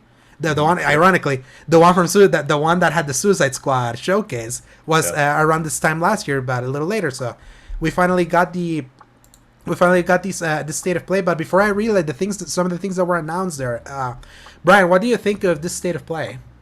I thought it was really solid overall. I really did. I was happy to see it. I think it avoided some of the stuff that, like, my kind of thought is, if this had been the showcase, how would people have thought about the showcase? It's almost like they flipped it, because there was so many things in the showcase, what was supposed to be the huge showcase, that felt like they belonged in a state of play. Like the cat, I don't even remember the cat game or whatever the hell that thing was. Yeah, Stray, yeah. Well, no, there was like this cartoon cat game or something. I don't know. Stray was great, but yeah, it just feels weird because this felt very quality, and because the showcase didn't. So that was my first thought. I was like, if this had been the showcase, what would people have said about the showcase? Right. But no, I think overall it was good. I think there was no slow moments. I think that having Herman Holst there now, who I think now, hopefully, fingers crossed for that, is going to be the face of Sony now going forward, because Jim Ryan's gone or will be soon.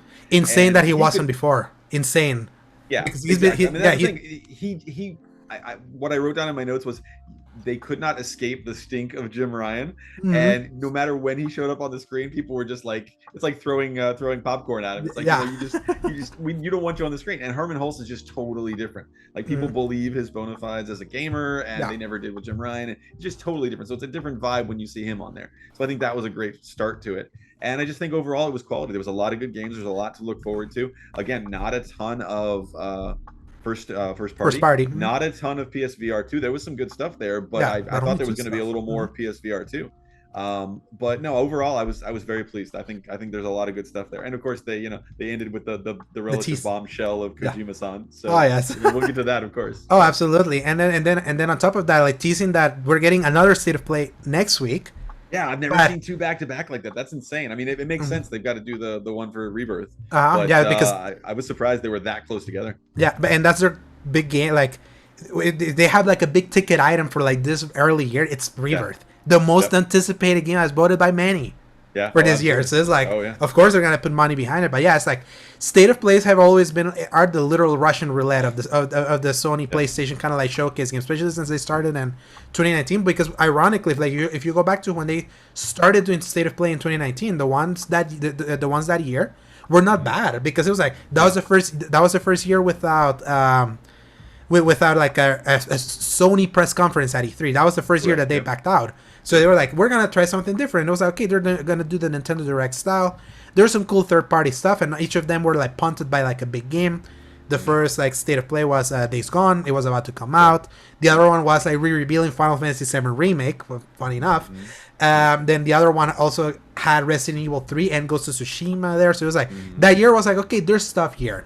Then when we got to 2020 and they did the showcase on June, the one that revealed the console and all the first party stuff and all that, it puts state of play in a really weird pickle, because it's like, okay, so what we saw was not a state of play. That was like a E3 style showcase, but they're still gonna keep doing state of plays. And since that moment, I feel every state of play we have gotten have been so bad or mid that it's like, you know what to expect, except the ones that were like deep dives of the games. I remember the Last of Us one and Ghost of Tsushima one that was just 17, 18 minutes of the game. I was like, this is an interesting way to... I think that's what we're going to get with the Rebirth one too. I think that's just going to be, 20, I love those minutes of just that. They're good. Yeah, if you like the game, then that's all for you. If you don't like the game, then you're don't watch. You're out of luck. But if just don't watch. Exactly. In that case, so state of play had just become like so weirdly mid that then when I was thinking like others from like 2020 or even 2021 was like, they were like just dumps of games, and they didn't like really, they didn't make any sort of impression like at all until it feels like marketing obligations. It feels like we need to showcase your game. We paid you, or you paid us this money.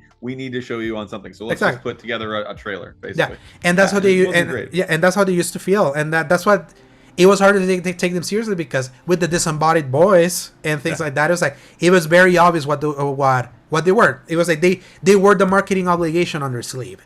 And few of them eventually kind of like, okay, this one, I remember the one from June 2022 around showcase time for summer. That one was, even though it was just third party stuff, that one was a surprisingly solid one, because it had a lot of big games. Resident Evil, the Resident Evil 4 remake revealed there. Yeah. Big showcase of Street Fighter 6, Final Fantasy 16 re-reveal, getting close to finally becoming like an official thing and starting kind of like that game's hype cycle. So that state of play was like really interesting. I was like, okay, this was better because we usually expect bad. This was actually good. Then they did another one that year that had Tekken 8, Rise of the Ronin, and Stellar Blade. Ironically, that's when they were those games were like more fully revealed.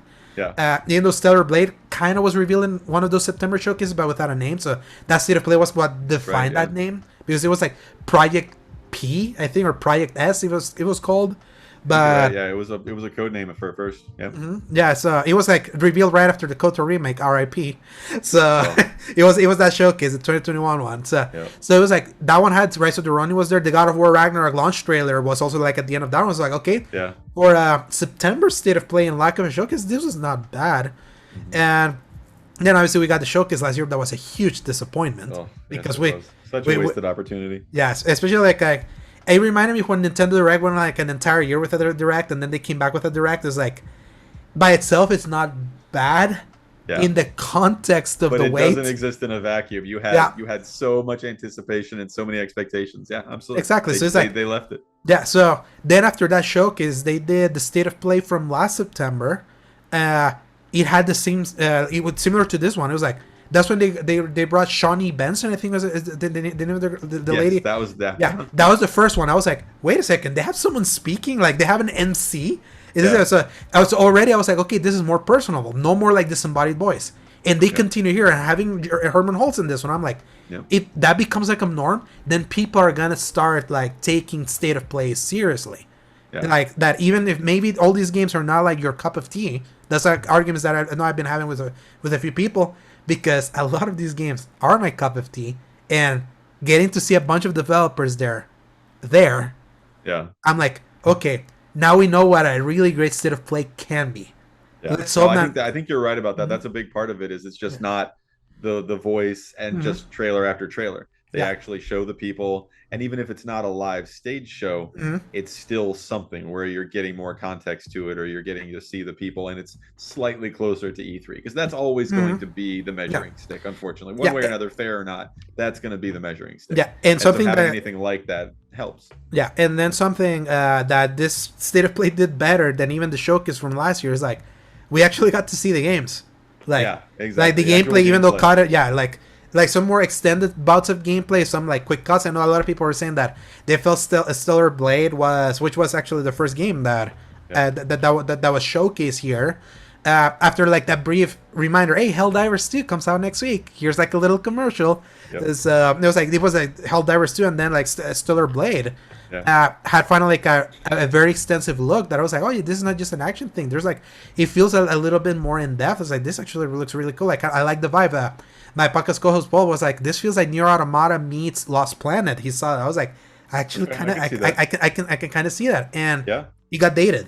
He was like, this is one of the things that PlayStation was like when they did a PlayStation blog early the year, be like, yeah, here's some exciting things coming for the PlayStation 5 in 2024, and here's Stellar Blade, the only one that had no date, but everything else had dates. Still not tell you the date. Yeah, exactly. So, but they revealed it, and it's much sooner.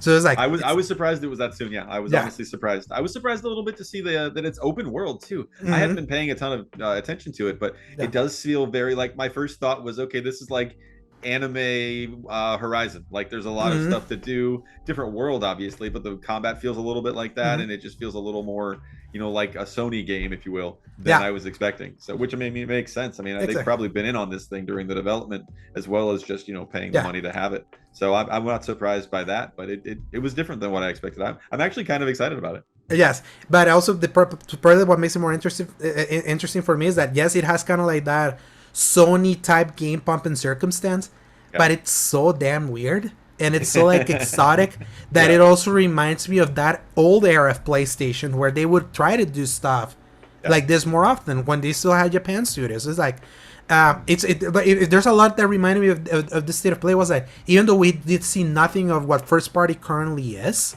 like what you expect of them is like there's a lot of like weird kind of like the weirdness that used to define the brand early on lives on through their strategic partnerships, and Stellar Blade kind of like reminded me of that. And then when as soon as I saw April 26th, I was like, I got my review game for April. Yeah, you're laying your claim to that one, man. Absolutely. Oh yes, because I'm cool. like, I agree with Paul about the Nier Automata thing too. It does look kind of weird like that. It's got that vibe. Yeah, and I love that. I love myself some Japanese stuff. The PlayStation's Japanese. It should lean into that. Like, I'm cool with the American stuff, but why I love that brand was because the worldwide studios felt like it was like that was the idea. Is like get taste of everything. So then that's kind of like what I got with this. Even if not everything was kind of like a banger. The next announcement that happened there was the Sonic Shadow Generations remaster, because it's like this is a remaster from the 2011 Sonic Generations game, which I would say the only good Sonic game in the 20-year period since Sonic Adventure 2 and Sonic Frontiers. Is like all the crap that was there. Like Sonic Generations was like the only one of the it can be good before, and then everything else was bad, because I like Frontiers in 2022. So I was like, they're remastering that game. I actually really like Generations. They're adding Shadow. I'm a big Shadow fan. I want to see like how extensive the addition of Shadow is, and that's coming out on the fall. So obviously that's a multi-platform game, but hey, it's Sonic. Like it or not, when Sonic's I saw big. that, I'm like, this kind of scratches my current 2D, 3D platformer itch. So I could see myself playing that one. Oh yes. Then after Sonic Generations, we got another look at Senseless Zone Zero. This was a weird trailer because they announced or showed this game back at the Game Awards, and they had put a 2024 date on it. But back then it was just PC and mobile. I was kind of looking because I got to see, you know how the PlayStation blog does follow-ups, kind of like on Twitter, it'd be like individual posts for some of the games that they showcase. This trailer, which is basically in the Hoyoverse, so people that make Genshin Impact and all that. This is like their action. It's supposed to be kind of like the Devil May Cry style action game that they're doing. Supposed to be like an action RPG. So Final Fantasy 16 also. It ended with like in development for PS4 logo. I'm like, okay, cool, it's in development. And then the PlayStation blog is like, it's out this year. I'm like, oh, I missed that. Okay, yeah, I was wondering. That seemed like a ways away when I saw the in development. Yeah, I was, and I was having that conversation. I was like, usually when you hear in development, it's like, oh yeah, don't expect this soon. We just started.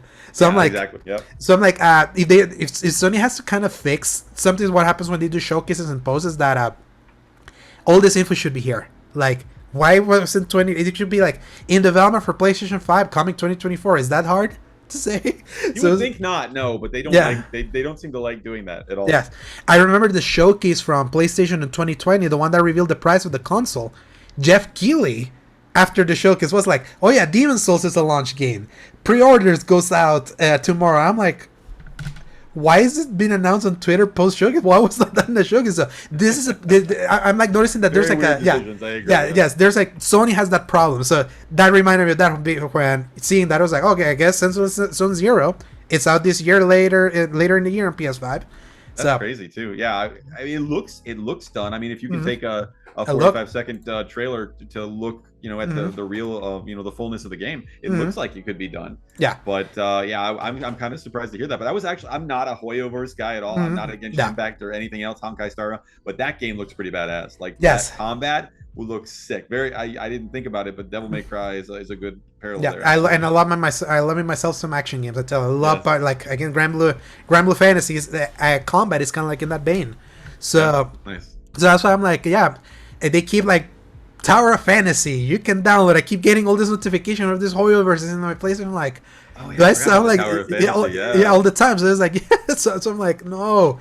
It's like I'm not that guy, but maybe this will be my Hoyoverse game. Like one day. There you go. Funny enough, I think I downloaded Tower of Fantasy like when it's only download, and it was just not connected. So I was like, I guess I'm not playing you then. So it's like, just save me from the gotchas. There are so many games nowadays that if it doesn't grab you, man, you can't feel ashamed or upset about just dumping a game if it doesn't get you right away.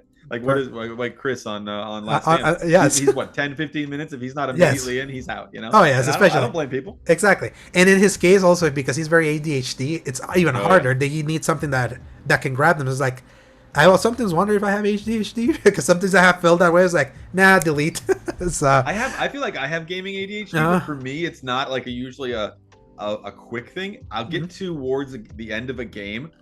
And I hate it now because I have so many games in my backlog. I'll start thinking, I'll get impatient and I'll be like, I don't want to finish this because I'm waiting and thinking about what's next. And I hate that because then I can't enjoy the end of the game. But I can get over that in some cases, but yeah, you start thinking about what's next and just I hate Yes. that. Yeah, and the what's next can be like very dangerous. Like very often, it's kind of like Yeah, because you don't enjoy what you're playing because you're just thinking about what's next. exactly, or like a lot of people that complain that there was no first party stuff in this thing. Like, where are the games? I'm like, Yeah. you look at the calendar, it's like, like you cannot really complain. Like if you just look what's in this early months, like I really question like if you really just care too much about like the whole what's next and not like enjoy what's now. No, it's tough, and I understand that Sony can look at that and be like, why are people angry? Look at all these games we're going to give you. Exactly. And I also understand it on the other side because you've got people that are fans, and it's interesting. I think part of the tribalism is also the Xbox versus PlayStation, but then you've got people that are fans of specific studios. I love Naughty Dog so much, so I want to know what's coming from them. So the frustration is in the silence of not knowing what's going on from them. Oh yes. And just apply that to any of their other studios. I totally get where people are coming from. But again, you can't just ignore what's on the calendar. You just can't. I mean, whether it's third party, second party, I get you want the first party, but there are only 9, 10, 11 studios that are first party now. You can't fill a calendar with those. Yeah, I think it was the way game cycles are now. Yeah, I think it's like 18, but it's like 3 of those are like support studios. It's like they don't even have like a big stable of that. So they're being like strategic. Oh, yeah, you're right. Yeah, and what's even funny is that in the PS3 and PS4 era, Sony really loved announcing a bunch of like far off games, but in the PS3 was you got those games much quicker. Only The Last Guardian was like the only outlier in that, and then the PS4 era was the PS4 that people I think people forget the PS4 era was very backloaded because the early PS 2013 to 2016 on PS4 like you barely had anything. You were carried by indies, you were carried by third parties and things, and they're no, but they had a bunch of stuff announced that you knew were coming. So it's like maybe the anxieties were not there, but I remember people were like, "Guys, you announced all this thing. These things are not out." It's like you're showing it for like the second or third time. It's like they can't win because now it's like now they're not announcing stuff, but they're actually putting out stuff. But it's like there are people are like, "Oh, what's next?" It's like reverse psychology. I think they have some institutionalized PTSD, for lack of a better term, about announcing things because of what happened with The Last of Us Part 2, because I mean they put that out there, and I mean those leaks and the crap around that game may have happened regardless of when they first talked about it, but when you put out a game that big, that far ahead in advance of its release, it becomes a target, and I honestly think they don't want to talk about stuff right now because they're afraid of that sort of thing happening again, and they got burned, the case or not, but And not only that, especially with the Naughty Dog stuff in the PS4 generation, they got burned twice because the Uncharted 4 was announced in 2013 when it was under Amy Hennig. And then the whole thing with her departure and all that, and they had having to rework that. Is like they had that as like, oh, we have all this trouble happening behind the scenes, but we announced the game, so it's like, and the departures are public, so a lot of people are like questioning it. So it's tough. And now they're saying that they want to get more like, I want to believe it when I see it. That I'm like, I want to see that they announce something that's imminent. If that happens in like the next showcase, if it happens, then I'm like, okay, they have such strategies. It's not just about like announcing far off stuff. So if I was running a publisher or a studio like that, a big gaming entity, I would absolutely announce stuff 6 months to a year out. But if you keep that cadence up, then you've got people on the hook. You can't just go for years and years at a time and not say anything. Exactly. Because then you've got people wondering, one, what's coming, and then two, is anything coming? Like you get people thinking negatively, like you did when we in the lead up to Suicide Squad. You get people thinking negatively, or that there's nothing coming, and people start to freak out. And when you've got a competitor, if you're a monopoly, sure, that's fine. You get what you get. But if you've got a competitor and you don't show what's coming, you risk people jumping to your competitor. If I'm deciding today what I want to buy as far as an Xbox or a PlayStation, what do I know that I can't get on Xbox that I'm going to get on PlayStation? And I might buy an Xbox. If I wasn't, in somebody's camp, I might buy an Xbox because I know what they're going to offer me 5 years down the road. And we don't necessarily, until at least before the Insomniac leak, we had no idea what Sony was offering. Exactly, at least with just one studio. But then, and then with Xbox, regardless of like what people think of the quality of the things that they have been putting out, because obviously the whole discourse that happened around Starfield last year of like, so it's like I didn't like that game. That I was a didn't huge play it, but I disappointment. could Yeah. see that coming from a Yeah. mile away. I mean, there's gonna be It's a yeah. lot of people that like it and a lot that just hate it. It's still so funny. I was the only one at SG that beat it around that first month. Oh, And really? yeah, Nice. I didn't know that. and Okay. because Ains was gonna review it, but then he had to review Cyberpunk, so it got Yeah. away from him. I'm like, Yeah. I'm glad I finished it. I'm glad I didn't review it because oh boy, I had thoughts on that one. But it's like at the very least with Xbox, like regardless of the quality of what they have been putting out, they have been stacking up to the point where I feel there's like no doubt about like Okay. what's coming for them Yeah. at least. Yeah. So at least they kind of have that security where Sony definitely right now is in that position where it's like other than Wolverine and the leaked stuff from Insomniac, we Yeah. know nothing. We really don't know nothing. So it's Yeah. like, You but have to, you have to guess. You know, it would be really nice to know, but you were left to guess. yes, but then it's like when we see stuff like that is so imminent with like things like foam starts. That was like the Yeah. next thing. That was like, oh yeah, they Yes. they do still have stuff whether it's for you or not. It's like it's different. So obviously they gave another quick look at foam stars in this thing, and that was just not my thing, man. Not my thing at all. yeah. My thing is, I'll try it because it's free. It's on PS Plus. I have PS There's Plus. that, yeah. So I'm like, I can't okay, even cool. bring myself to do that. Like, I'm Yeah. not even going to download it. I literally could care less. I want it to work well. I Mhm. want it to be a big deal because I want a game that isn't Fortnite to be able to say, look, this will work. We want something quirky. And if anybody can do it, it's Square. Yeah. But man, it just does not look like anything for me at all. Oh yes, and the thing is that with Foam Stars, what's interesting is that this is a game that previewed really well over at It did, Summer yeah. Game Fest last year. Yeah. So People liked it. They're Yeah. like, hey guys, hang on. This is actually pretty good. yeah, so that's why at least no harm on trying it for free. I don't think this is gonna be with for it. me. So, but I was like, Yeah. but hey, it's again, it's like something that's for them. It's soon, Yeah. imminent. It's right there. So again, we're living kind of like in the moment. Yeah. Then then after that we got the Dave the Diver, the big hit indie game from last year that came to Steam and Switch later that year. So that's coming to PlayStation, and they said it's coming in April, not the same day, but just it's coming in April. And Correct. they announced collaboration with Godzilla. And for That's people, gonna be cool. yeah, Yeah. People are telling me that play Dave the Diver. They said that that's one of the coolest ideas for like a collab that they can think of like as like a big property mixing into Dave the Diver. The idea of like a diving Yeah. and getting a run into Godzilla. And it's going to be following on the back of the new Godzilla movie, which I'm Mhm. sure they probably would have liked to put that out quicker. They actually moved the release date of the Godzilla Mhm. movie up, so that may have been closer at some point. But the Godzilla movie is releasing in March now, and it Mhm. looks like the Godzilla for Dave the Diver isn't coming until May. But Yeah. I can definitely see that as a good Synergy. crossover. Yeah, Yeah, absolutely. and that's the one because I know there was a Godzilla movie that came out last year on Apple. Yeah, that TV.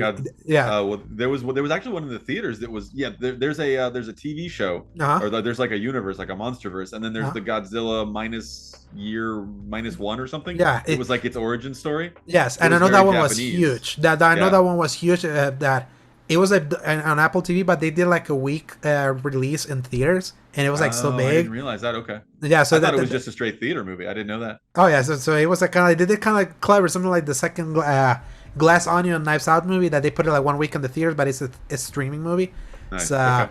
a lot of Godzilla happening, and I know that the Godzilla movie is coming out in March, and the sequel to the Godzilla versus Kong. That Yeah. trailer looked bonkers. Oh yeah. No, I'm excited. That's one of the ones I'm actually going to go to see in the theater because that's It's worth it. That's It's worth it for the big that's screen. Yes. Yeah. Monster movies need to be on a big screen. 100%. Oh yes, especially more than Marvel movies these days. So Yeah. Oh yeah. then the next thing that they announced was V Rising. So what I understand is that this thing is already on PC. It's kind of like an action RPG that's also very survival. So I don't know much, but it's coming to PS5 on 2024. So it's like okay, cool. It's a I didn't know it was already out on PC, but it very, very much looks like a PC game. I Mhm. actually did not know anything about the studio, so I went and looked. It's going to be interesting because their entire catalog before this is all MOBAs. really And they call this, Huh. and oh yeah, every game they've made is a MOBA. And so I'm like, well, this is going to be interesting because it looks like a Diablo clone. Mhm. They call it open world survival, Mhm. and But it looks like Diablo because of the Yeah, top screen. because of the exactly And because some of the perspective. combat. But it's vampires, which is cool because you can do vampire stuff, and some of the powers they showed were cool. But do you really want to be building stuff and chopping down trees as a Mhm. vampire? Oh yeah. I'm not sure how that's gonna work. Like maybe it's good Yeah. on PC. I don't know anything about it, but man, I looked at that. Exactly. I'm like, Exactly. It was one of the. This was one of the I think I like 80% of the things that were shouldn't be right, and was one of the okay, cool. This is definitely not for me, but I want to hear someone. more. It's definitely for someone. Definitely for I someone. think that it elevates it being with the vampire stuff, but I see him chopping down trees, and I'm like, what is this? Like, Exactly. vampires don't chop down trees, man. Vampires just go take somebody's house and just live there. Like, you don't need to chop down trees. But exactly. So that's like survival takes like Pal World 2 weeks ago was like because of the weirdness of it. It's a survival kind of game, so it was like. Yeah. That one, because it's so weird, it clicked for me, but survival is just not my thing. So it has to be very special for a survival to really click for me. So. Yeah. You mean you're not out there playing Rust? Nope, sure? Nope, not at all. That can die in a fire for all I care. Then we got a pair of Silent Hill announcements. We got Silent Hill: The Short Message, which was a full game that is free to play. That it was definitely trying to evoke a lot of PT, like a first-person kind of psychological horror. I heard it's pretty bad. Like, yeah, it got a 4 out of 10 on Push Square. I was I read the review, and it's not good. Very heavy themes, very very harrowing stuff, but not well done, not much gameplay, not good what was there. Yeah. Gene Park from Washington Post and also LSM, he like tweeted, I just read probably the most damn thing I heard about the new Silent Hill game. Was this written by Andrew Tate? I was like, ooh. Oh, no. Yeah, that's brutal. Yeah. Things you don't want to see on Twitter. Wow. All exactly, right, yeah. And then we got to see a look at the Silent Hill 2 remake made by Bluebird Team. So this one was weird. Good. Yeah, it's like, it looks good, but the thing is that in the shadow of other remakes, it's like, oh, yeah, this is definitely not quite at that level. It's definitely jankier. But I went and looked at videos of the original Silent Hill. I'm like, okay, definitely it's like at least they're putting some work. And this was another one of those games that was just in development for PS5, which was weird because originally I had heard this was supposed to come out in 2023 until it got like unceremoniously delayed. And they didn't even put a date on that. It just to be like, development for PlayStation 5 wishlist now. I'm like, okay, I see that there's still some jank to work. So if they still have to work stuff, I'll let you work. That was the fear people had, was putting a team like Bluebird Team on that, which they have done horror before, but no one I don't think would point at them and say those guys do horror really well. Like, exactly. It seemed like a very kind of mid studio, and to give them one, I can say I'm surprised that they got it, and two, I'm kind of not, because it's not like Konami has been making good decisions. Nope. So, I mean, I hope it's good. But and I think the only reason why they got it was that the Medium had the composer from Silent Hill, so maybe they had some connection there. That's like the only way that I can like connect the dots and be like, why was this team the one picked up? Because they've done Layers of Fear, like both games. So it's like it's not like they have high pedigree. So no, they don't, and that was the surprise. I mean, there are other teams out there that you would think you could give a horror game to, but why not? Probably Kojima, but he's already busy doing his own horror game. Yeah, clearly so, he is. Yeah. And we're at the other camp. So Then afterwards, I would say one of the more impressive looking things that's not an exclusive, that was third party and long awaited, Judas, the Ken Levine game. So it's nuts to think that BioShock Infinite Burial at Sea happened 10 years ago, like this February. That is insane. That was, absolutely insane. That it's been that long since Ken Levine has done something. Yeah. And the BioShock Infinite vibes of Judas were like so like oozing from everything in the screen. It's like he basically just said, I can't make a BioShock game anymore. Fuck it, I'm just gonna make a BioShock game and exactly. just call it something different. But it's, I mean, the magic from the hands and the weapons, like the steampunk look and everything, the art style. Absolutely. I mean, that is BioShock just in 2023. Like, it looks so incredible. I am beyond excited about that. Exactly. And that was another one that was like just in development for PS5, and I'm like, it's like, I know. It's like I wish I wanted to go back and look and say, did I miss a date there? But no, I don't think I did, man. Yeah, I could have swore that maybe, because I'll have to go back and look at the Judas trailer from the Game Awards, because when it was originally revealed in the 2022 Game Awards, because it was like, I don't think that had a date. Maybe it had a window, but it's like, I miss BioShock so much. Like that kind of like more cerebral first person shooter adventure is like we haven't had anything like that since, especially from like the mind of Ken Levine, that he's so like particular about the way he delivers story through like its audio logs and environmental storytelling and things like that. That I would even dare say like the original Arkham Asylum aped a lot of Ken Levine's style, like environmental storytelling, like with the with how things are scrubbed in environments, and that's his crap. So it's like it's that's why I'm excited. I mean, you literally could make the exact same gameplay as BioShock, and I wouldn't care because I just want a Ken Levine story again. Exactly. Like the man is just an incredible storyteller, and I loved the gameplay of BioShock, but that story was so good that it could have been not as good gameplay, and I still would have loved it. And I'm the same way with Judas. Like I don't expect he's going to make a bad gameplay game, but getting another story from him, I couldn't care less what it is. You could literally give me BioShock, but put the new story on it, and I'm like, all right, cool. Yeah, and it's just I was looking for clues too. Like I'm not sure what's gonna happen with that story, but it looks bonkers, man. Yeah, because it's like sci-fi, but kind of like steampunky. So it's like it feels like it's a huge mixture of like different eras, and like kind of like at the same time. So it's like is it some kind of Truman Show thing? I'm wondering what's going on with all the different monitors and stuff. Like, it almost feels like it's a takedown of social media because people are like snapping pictures. And did you notice the one guy like the thumbs up flies at the screen? Like, and I'm like, okay, so that's got to be like a knock on social media, right? Because I mean, you just get hit in the face with a bunch of flying, thumbs ups. Like, that's got to be a message. Yeah. So. I don't know what's going on there, but it looks bad shit. Yeah, it's so wild to think that Ken Levine missed the entire PS4 Xbox One generation because this came, but barely was still a 360 PS3 thing when the PS4 was already out. So it's like we haven't seen a game from him. It's like I know a lot of people were like kind of like some of the consternation, like always, like we always see like so the consternation. There were scenes like people did bring up the fact that after BioShock Infinite Burial at Sea, like. Ken Levine did close Irrational, like his studio. It was like he had to close it down, and a lot of those people like lost their jobs and all that because he said he wanted to make something like different and smaller, like scale with like a smaller team. That's why he made Ghost Stories. Yeah, and then people are like, and then he made BioShock again. So it's like I get that. I get that. Yeah. So well, and here's the thing, though. I mean, one.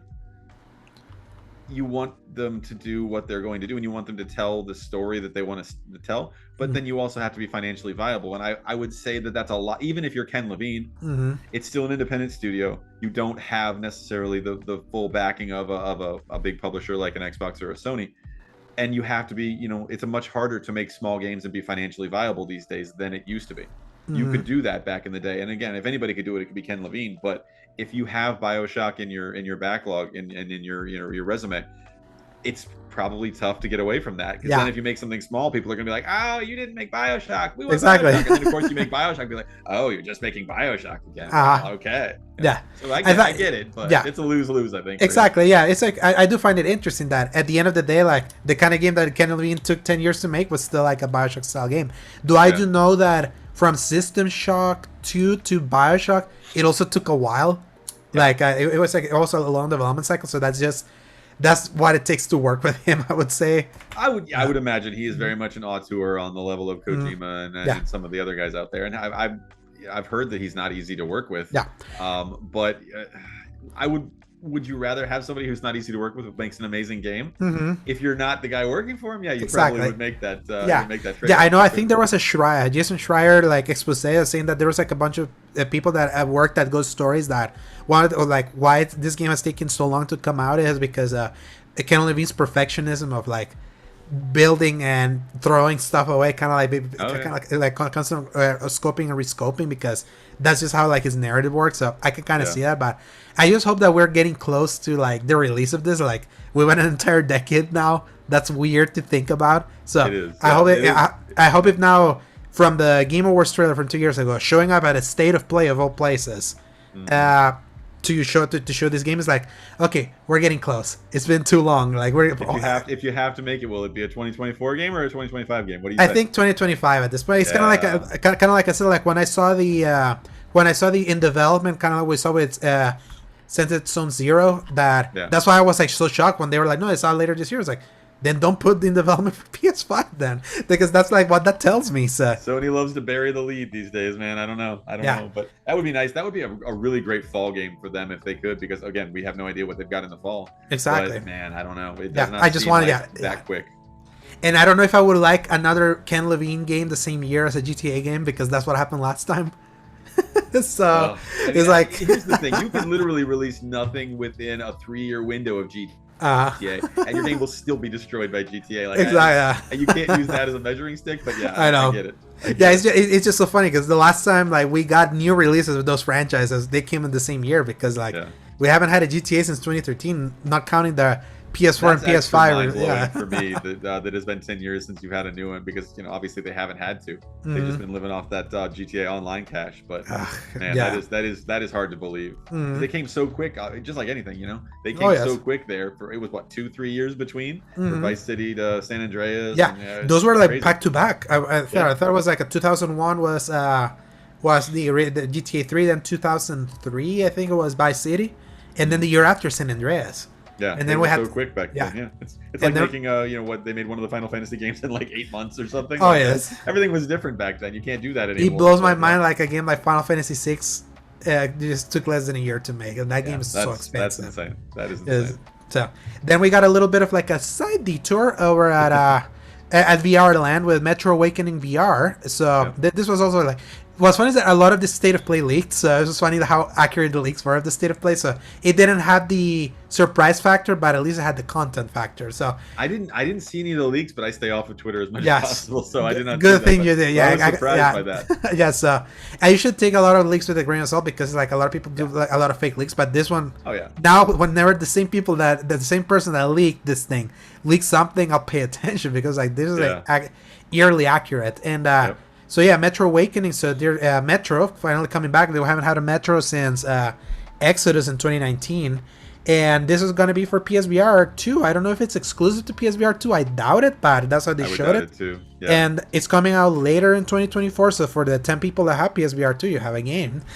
So come on, man. I think they sold the 11th one earlier today. I know. I think they're okay.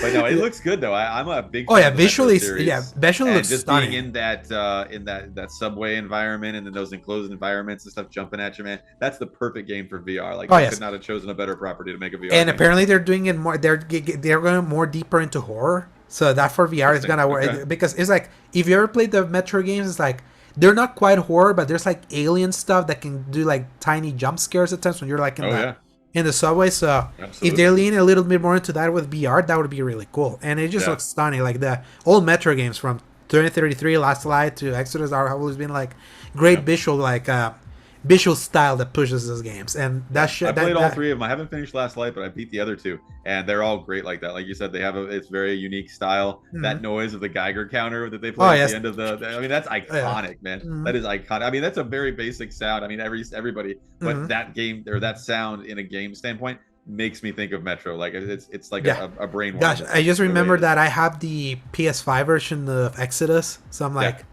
I played about half of it earlier in 2023, and I never went back to it. But yeah, it's a solid game. The whole franchise is.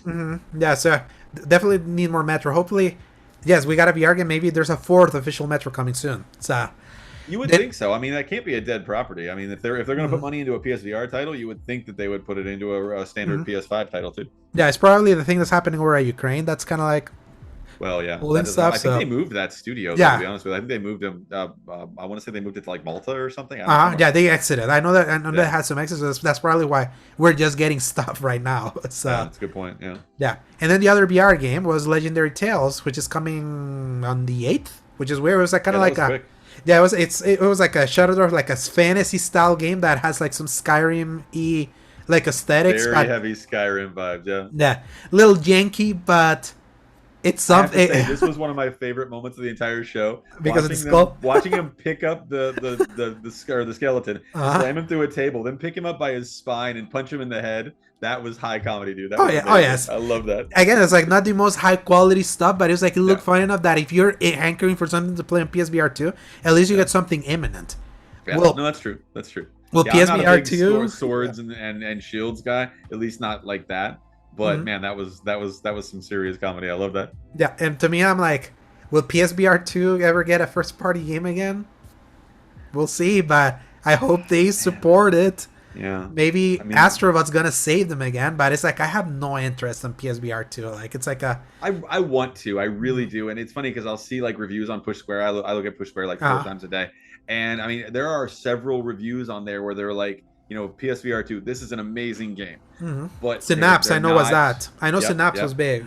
I think that way. Arizona Sunshine 2 was big for them. I think they like that a lot too. But they're not these. If you aren't already in the VR space, there are no system sellers. There are no killer apps. Yeah. And so they're not. There's nothing to move systems. Exactly. It's like it's weird. It's like the few people that are there evangelize saying that no, if you're not myopic, if you're actually inside the ecosystem, you see that there's more to it. But I'm like, yes, but it's like you cannot just rely on that kind of word of mouth for a thing that costs $550. No, you're absolutely So right. that's There's nothing to do that right now. I mean, and they I'm sure they thought that Horizon Call of the Mountain was going to be a much bigger deal for them, and it didn't hit.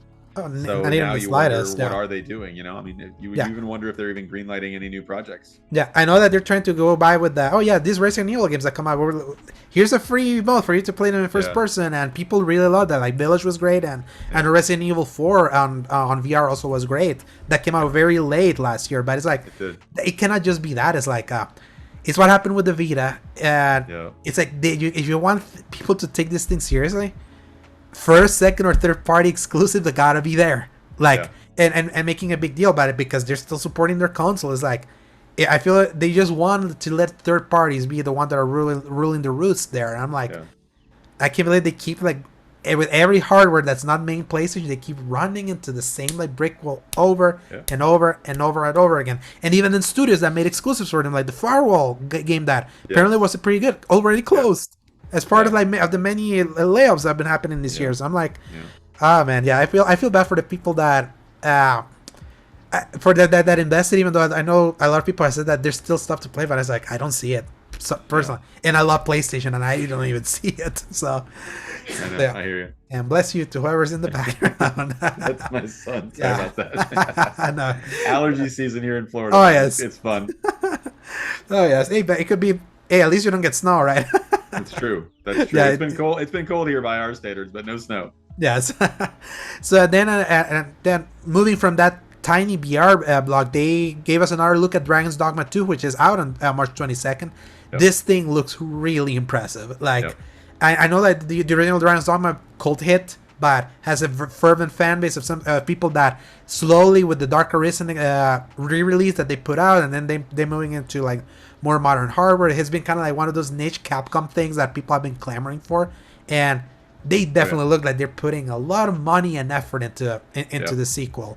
It definitely looks like it's going to continue the resurgence of Capcom for sure. Yeah, like you said, it's very you hear a lot about it, and everybody's like, "Oh, is it just nostalgia?" But it has a really big fan base, and it looks like they're going to deliver on it. It really does. Yeah, people don't realize that it's like at a time where Capcom was at their worst, especially in that late PS3 era, which is when the original came out. I was like, this was like one of the few things that, as they were moving into remaster territory or the DMC reboot that with Ninja Theory that didn't like resonate with many people, and though I like that game.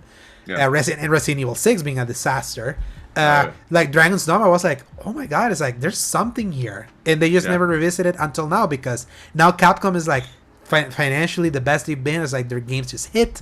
They're able to like put out a Resident Evil 4 remake that makes it to the Game Awards, like as in the Game of the Year conversations. Like their remakes and the work they put besides Exoprimal is like it's like so of high quality that I'm like, I look at it and I'm like, in Capcom I trust is like, I expect nothing less than a banger for this one. They're getting the benefit of the doubt now. They're getting, what some people call the Sony or the Nintendo bounce. They're getting that benefit of the doubt. They're getting that. Well, of course it's going to be quality. It's Capcom. Exactly. Which they deserve. They absolutely deserve. But it's nice to see. It really is.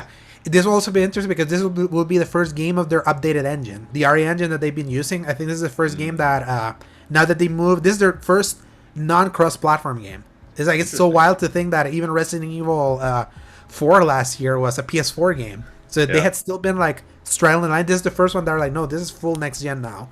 So, and it looks like it. Yeah. And it looks like getting to that point where they're not, building for PS4 and then upgrading for PS5. Yeah, that's nice. Even though doing that allowed those games to run at 60 frames for the people that love their performance modes. True. That's very true. I love 60 frames, but I can play things at 30, no problem. Like It's harder for me now because you've been on PC. You've been on PC, so it's harder for me now to see, because I do see it, and you see the refresh rates and all that stuff. So it's harder, but no, you can still play at 30 frames if you need. Yeah, I feel if you remain more on console, I feel it's easier to still assimilate, even though we have more performance modes in games nowadays. But like before Suicide Squad, I was replaying the Arkham trilogy that never got updated.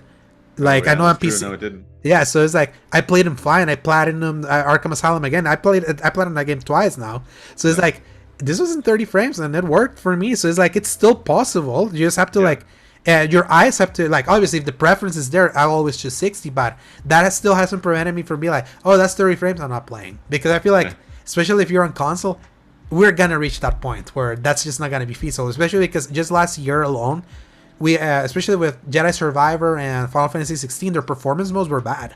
Like the best way to play it, not perform well. Yeah, exactly. But their normal 30 FPS modes were excellent. So I had no issues with Survivor, but I didn't try and go into performance mode. Exactly. Either, so. The thing is that they patch now. Now, if you play Jedi Survivor nowadays, their 60 frames mode actually works. They had to turn off ray tracing because for some reason it was enabled when you're in 60 frames mode. It's like. What a bad idea for consoles that are not meant to do like like ray tracing like in this current specs. But yeah, so it's like apparently there was brouhaha that Dragon's Dogma 2 is going to be 30 FPS on console. And I'm like, I did see that. Yep. Yeah.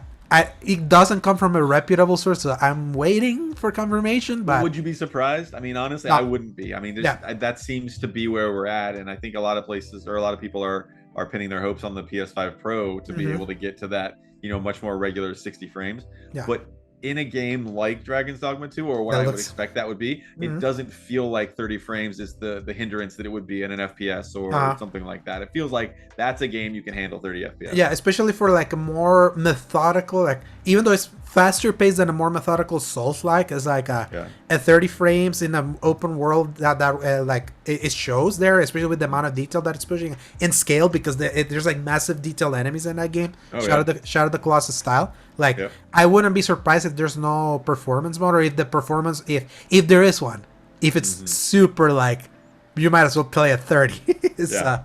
Then it wouldn't surprise me either way.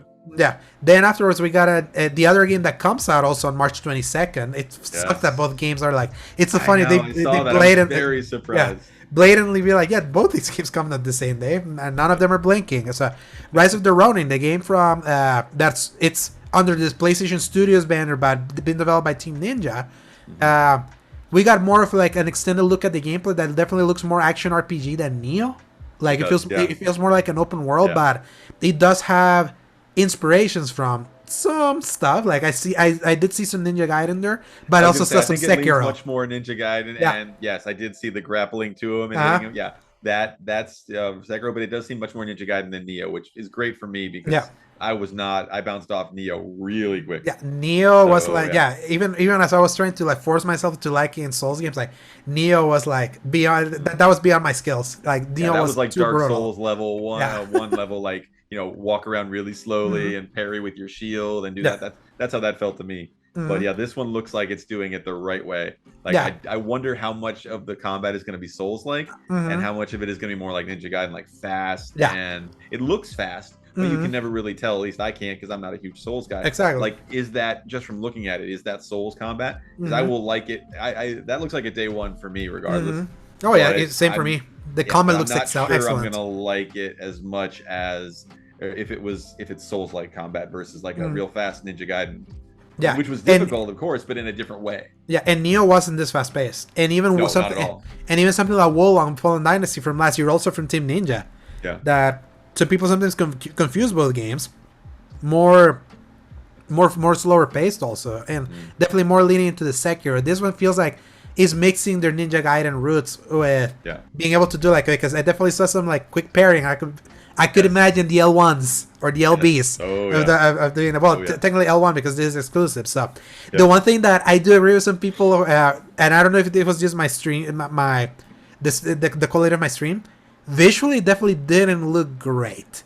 Like compared to other like visually it didn't look that impressive to me. It ran well. It's just kind of like it felt like very low res. But I kind of want to rewatch it again because something's kind of like bit rates can screw it. So but I'm like. Yeah, streaming is not the place, as you well know, to make quality adjustment or quality judgments. Exactly. Of course, they'll do that. They'll release they'll usually right afterwards they put those videos in 4K 60 on YouTube, so you can see the real thing. But I'm with you. It did look a little rough. Yeah, exactly. It was like rougher looking, but I'm like, the combat looks fun. So it's like I'll accept a little bit. I'll accept a little bit of yank if if the game is fun. It's like I'm not a Thought be the all and all on traversal looked graphics. really Yeah. good too. Like I was happy to see the grapple, and he went right from the grapple to the wing, Oh the yes. gliding wing, and then right to the horse as he got on the ground. Like that looked really cool. Like that was all seamless too. Yeah. So I was very excited. to And see then that. if people want like a really stunning samurai game, wait for Ghost of Tsushima. Because Exactly. that one's definitely gonna be prettier, but the combat's not gonna be this. So it's like No, it's pick your poison. So I it's would like think yeah. so. I'm actually hoping that this has combat a little bit more like Ghost, because Ghost is a little on the easy side, so maybe like a little bit ramped up difficulty. Yeah. But for me, like I want a game where I can parry somewhat easily. I don't need like a half millisecond parry window. Like that is just frustrating. Yeah. Like I want to be able to parry and easily enough. Yeah, Ninja Gaiden was a little unforgiving, but you could spam it to try to like get it in. So it's like, Again, it was so fast paced too yeah. that you could button mash that and get through it. It wasn't quite as bad as some of the Souls likes where you know. No, like so, Sekiro. Sekiro was a rhythm game. It was like you needed to get that perfect parry window, or you were screwed. Yeah. I like seeing with Res of the Ronin. I also like seeing a more modern thing, because you think samurai, you think feudal Japan, 1300s or whatever it is, and this is middle of the 19th century. Like it's super cool to see the modern take and the modern influence on the samurai type stuff. I'm super excited to see how that melds, because you've got the Western influence, you've got the swords, and you've got the guns. Like I'm excited to see that, even if it doesn't look quite as good. I'm excited to see how they meld that in there. Exactly. It's not easy to meld guns and sword play in a game. It's not. So and in this kind of game, gameplay is king. That's just how I see it. It's like I can't wait to see like if it delivers on that. It definitely feels more expansive than I was expecting. So that's why I was like, and Team Ninja games are not lookers. Go back all the way to the original Ninja Gaiden. It's like they have great character models. Environments had always been bland. So it's like I was like, that seems like a Team Ninja game. So there you go. There you go. So yeah, par for the course. Yeah. And also something that's been par for the course for Sony recently, Until Dawn. Yeah. Rebuilt. Remake. Yeah. Another remake. Yeah, another remaster / remake. This is a port by Ballistic Moon instead of Supermassive Games. And it's coming to PS5 and PC later in 2024. What's interesting is that the PlayStation blog explanation of this thing, apparently they've remade a lot of this game where like the camera is different now. It's like a third person over the shoulder thing. They added a few more. Yeah. So apparently it's like they added a few more stuff. So it's not just like the same game that you can play right now on PS4 at 60 frames, by the way. on PS5, because that game ran out on unlocked frame rate. So when you play a lot of those unlocked frame rate games on backwards compatibility, Boost mode already makes them like lock 60. So it's like it already had that. So I was like, of course they're doing this because a movie by David F. Sandberg was announced. So they got to get that synergy in. Of course. But It's when I read favorite word these days. Exactly, but then when I heard about that, it's like, oh yeah, it's like there's more exploration, third person cameras. It's like, okay, so you put a little bit more work. Okay, I guess it's not just a file save as. My first thought is, when I was looking at it, I was like, one, the graphics don't look that different, because it really looked good for the age it came out. Exactly. But it did look like they were kind of going to be able to explore the environments a little bit more. Like the focus to me almost seemed more on the environments than it did on the characters. Which if you're not gonna up-res or make the graphics look a whole lot different, that's probably the right way to go, is to focus on the environments. But it did look like there was going to be more exploration. They spent a lot of time showing the environments, like here's the big saw blade, here's this creepy dollhouse. Like I know those were in the original game, but it didn't seem like they were the focus. So it'd be interesting to see how that goes. You remember it was all about the choice bases and all that. It was a choice based game. Like the camera angles were fixed because it was like following the Heavy Rain / like that kind of style story based game. But basically kind of like the PlayStation blog mentioned really quickly, I went to it, like bullet points, like it's being rebuilt on Unreal Engine 5. This game was built on Decima originally. That's so wow, I didn't realize that. Yeah, that's so wild to me. That is like that it went from like a proprietary engine to not them using UE5. They say new and improved animations. That didn't translate in what we saw, but maybe when I see the game, it definitely did not translate in what I saw. No, it looked very much like, you could have told me that was the original. I'm like, okay. Yeah, exactly. It's like it looked like what my mind remembered it looking. So Digital Foundry gonna have to make the strong work here to like. Bring in Digital Foundry. Let's break down the trailer. Yeah. New locations, interactions, and collectibles, new lighting and ray trace character shadows, new third-person camera, Tempest 3D audio, adaptive triggers, haptic feedback, all the shebang. I think the cool thing is that it's on PC. because this game was not on Yeah. PC, so at least one new platform gets to see that game. But Yeah. I still feel the same way as many people feel. It's like if they're gonna keep remastering stuff, there is way more important stuff to bring back from 2015 and before. Yeah. Not Yeah. stuff that it's relatively recent, even though this game is 8 years old. It's gonna be turned Yeah. 9 this year. Yeah. But it's like, you can play it. You can play Until Dawn if you have it. Yep. Yep. And it already plays it better than when you played it on PS4 where it ran like 20 frames. Yeah, Because they're it was- definitely getting into the category of games where they're like, why do you even need this? Exactly. There's certain games where I couldn't care less about that argument. Like Last of Us Part 1. Uh-huh. Substantive differences in how the game looks and Yeah, all that. visually, so I'm yeah. fine with that. Yeah. Yeah, that But one, because it doesn't that seem to be the case in this one. Mhm. And like you said, you already have that game. You can already play it and it runs really well. Mhm. So Yeah. they are going to have to make big changes gameplay wise for it to matter. And then I like hate to tell you, but people are going to keep beating the "Why are you doing this?" drum until they get Bloodborne. oh yeah, no, yeah. Once Bloodborne finally All happens, sins they're will be gonna yeah. forgiven once Bloodborne. is Exactly, there. yeah. And, And it's- we have no indication it's ever going to happen either. Exactly, because it was Japan Studio that actually made that game, and they closed Japan Yeah. Studio, so that's why because obviously From Software got stopped billing, they made the design and all that, but it's like Japan Studio made that game happen. It was like Yeah. a collaboration between From Software and that studio, and Sony. Jim Boryan decided, no, we don't need Japan, so it's like they can. Yeah, play- why would anyone want to play old Gran Turismo? I mean, come on, Uh-huh. jeez. His favorite quote Exactly, ever. Why would yeah. anyone want to do that? Yeah, and to me, like when I think of Infamous, Killzone, Resistance, so many of my favorites from PS3 are still stranded. That's why I like Yes. these kinds of remasters. I'm like, you can go further. Like, Yes. wait a little bit more and do all this improved stuff with Until Dawn. So it was like, this was just a weird one for me. But I have special memories with Until Dawn from 2015. I was in college still. It was my senior Yeah. year, and I got everyone. I was an RA at my school. And I brought all my the guys from my floor being like, come to RA to play this weird horror game, and it was like such a great communal experience where like Oh, everyone yeah. screaming. That's a perfect one like that. Yep. Yeah, That is a Until perfect Dawn one. is my favorite, one of my favorite multiplayer experiences, even though it was just one controller. Yeah, It's like, that's awesome. yeah, great game, but such an unnecessary stuff, regardless of all the work that they may or may not have done. And then Yeah. we went into indulgement zone with a really Most self-indulgent man yeah. in video games, and oh that's yes, exactly, with Death Stranding 2 on the beach, as the leak that already says. The So leaks were right. Yep. yeah, They so were right. DS2 officially titled Death Stranding 2. We got to see like an extended look. It definitely bucking a little bit of the trends from a Kojima game. It's like it definitely feels like it's still a cargo game where you go to place to play, because like Kojima loves like taking wild swings for his sequels. So Okay. like going from the original Metal Gear to Metal Gear 2 and the character switcheroo, and then Metal Gear 3 becoming like a survival thing, and Metal Gear 4 the complete camera change and becoming a third-person shooter and things like that. Yep.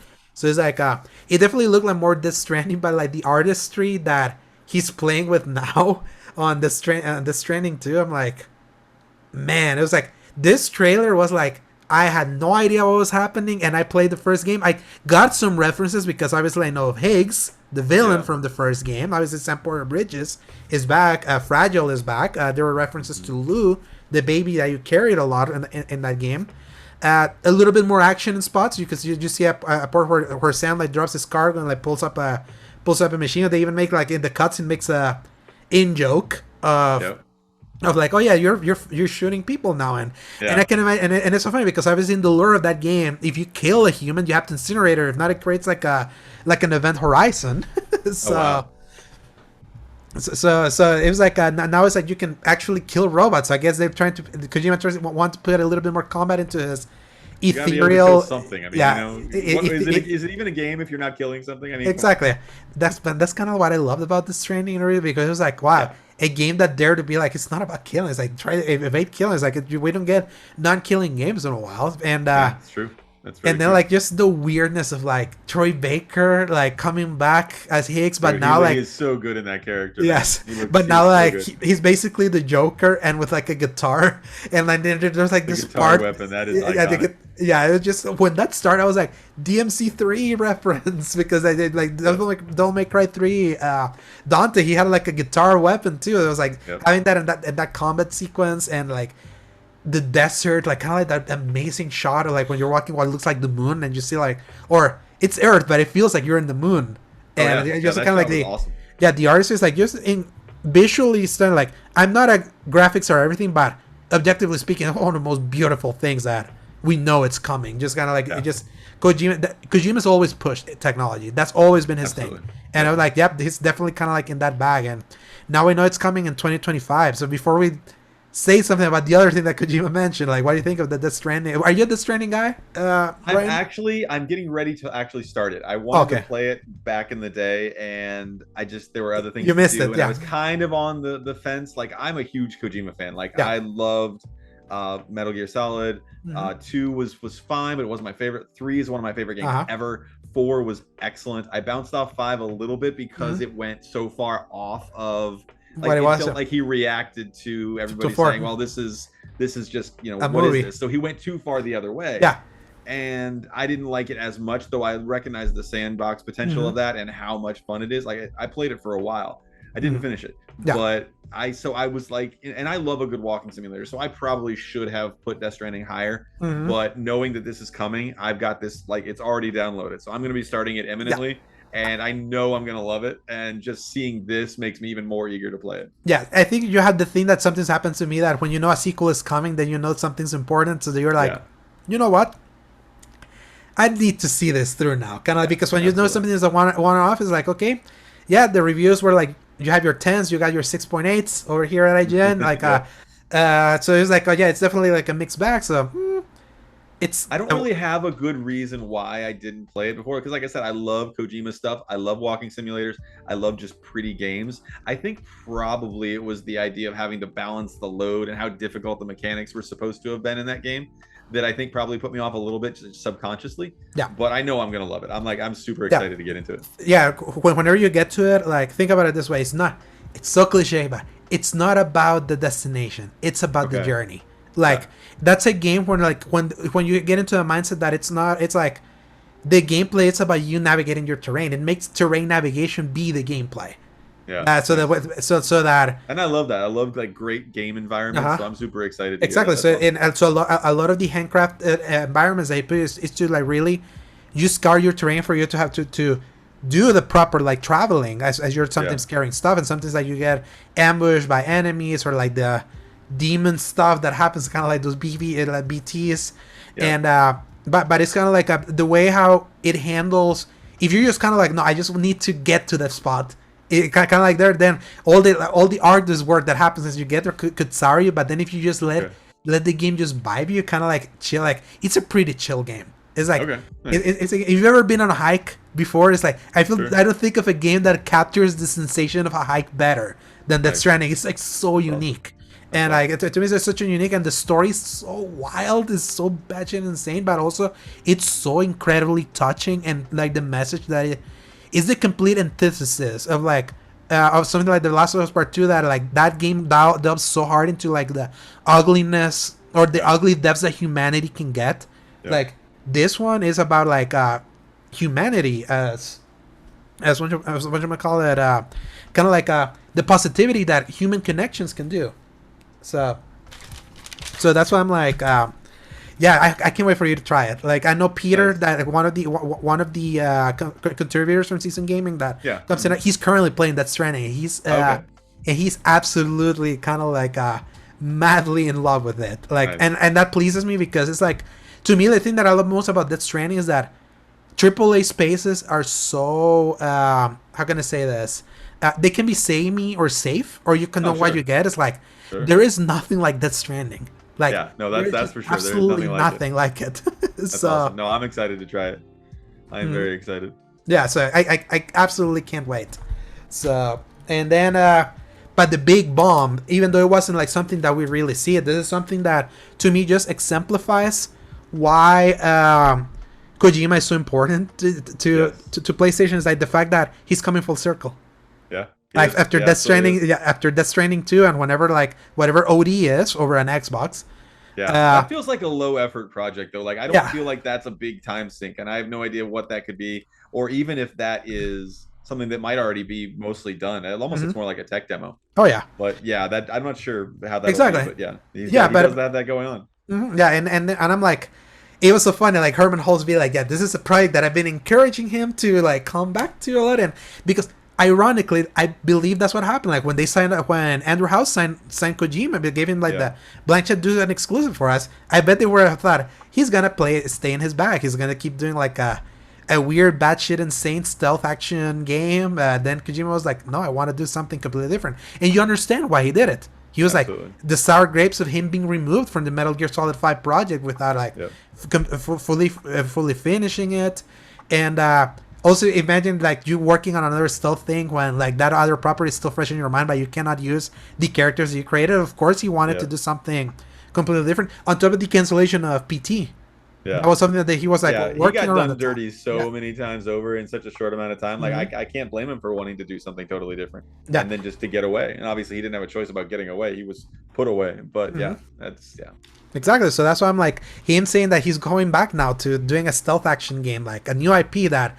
As of right now, the game's called Pheasant because when they did like the pan out, you can see like the name is called Pheasant, and it's like obviously another collaboration between PlayStation, and he's gonna be leveraging all they shot that at the Columbia Pictures thing for a reason because he definitely they're literally shooting it at a soundstage like exactly movie theater so it's like movie studio. Yeah, to me that's like so symbolic because it's like if you're an old school gamer, it's like what are the 3 games that made the PlayStation 1997 to 1998? Resident Evil, Final Fantasy VII, and Metal Gear Solid. Metal Gear Solid, absolutely. Exactly. So it's like the brand wouldn't be where it is without those 3 games being such genre definers in that system that helped propel it forward. So it's like that's why I was like I got so incensed when I was talking with that friend who said that his resume is not impressive because I'm like that's how you know that you don't respect the history of this medium to understand like, the importance of. Then continuing this collaboration and then doing that because it's like nothing feels more like a full circle, especially because him mentioning that there's gonna be 40 years of him being like a that blew me away. He's been making games for 40 years. I'm like man. You only say that because you probably want that to be your magnum opus. You want to, and he says this is the culmination of my career. Exactly. The man wants to direct movies. He wants to be a movie maker. So it doesn't surprise me when he says that it's going to combine like everything, movie and game. And I'm hoping that means a game that looks like a movie and is created like a movie. And not like this weird, like you go to the theater and find out the clues to play the game. Like I'm hoping that's not what it is. No, but in Kojima we trust. I know. Yes. I know. It's like if there's something that you can definitely tell with the Death Stranding 2 trailers, like no one has eyes for cinematics and composition and like the way like using style like he does. It's like totally agree. I could. Like you can tell what a Naughty Dog cutscene is from a Kojima cutscene. It's like absolutely. So it's like there's a style and uniqueness to Kojima's stuff that's why I can't wait for him to having been given out the carte blank to leverage the Sony Pictures side of things to see if the kind of game he makes gets like an even upgrade. While at the same time, I would hope that the gameplay chops that he learned with Metal Gear Solid 5. Yes. I would love for Vicente to be kind of like the perfect melding. Kind of like how you're saying that a lot of people criticize Metal Gear Solid 4 for being an endless movie. And then Metal Gear Solid 5 was like the complete opposite where he downplayed a lot of story, even though that game has a lot of story if you look for it. But it was more like gameplay oriented. It was. Metal Gear Solid 5, like the most impressive thing about that game was that it was a game that people didn't know Kojima had in him. Yeah, because it was like they thought that he couldn't make a real heavy gameplay game, and I mean that thing is an absolute sandbox, man. That thing is just insane in what you can do and how you can do it. There's like no limits to that. It's so good. Now here's the question. Here is what I wonder. One, as they're saying, is that the first PS6 game? Oh, absolutely. Yeah, I think it probably is going to be. Either from you can't put that on a current game to just the time frame. Oh yes, it's not going to be ready until like 28, 29 maybe. I mean, you would think. And then the other question, and I caught this. You and everyone else are saying stealth. He does not say stealth. Yeah, tactical espionage game. Tactical espionage. Which is actually slightly different from the original Metal Gear tagline, which was tactical espionage action. And then I went back and looked at Metal Gear Solid 5, and it was tactical espionage operations. So that does not necessarily mean stealth, but we're all just assuming that it's going to be Metal Gear with a different name. Exactly. Yeah. So that could be interesting. I mean, he might throw us for a loop there, you know. And Kojima is the guy that loves throwing through a loop, and that's why, like, to me, like, regardless, like, he's always the most interesting creative for me to pay attention, even if like he's his recent game is not like topping the charts and Metacritic like other recent stuff and all that. It's like no one makes games like him. It's like his games are like so uniquely thought provoking. His games are just so uniquely him. Yeah. They're like, other than Sam Lake and the Alan Wake team, like recently, that those games are such an altruistic expression of their work. It's like Kojima's games are like that. So absolutely, they are the legitimate like children, basically, if you will, of their creator. Like they are the vision of their creator. And you're right, there are not very many places that are like that. I mean, even like Neil Druckmann, you can't really point to that and say, I mean, you can say, I think story wise is a Neil Druckmann thing, but I don't necessarily think the gameplay is. But 100% Sam Lake and Kojima are kind of on that level by themselves. Yeah, and to me, kind of like because I love the Last of Us game. Like I recently reviewed Last of Us Part 2 of the remaster, just to kind of like as a value proposition, which I thought for $10 it was like fine.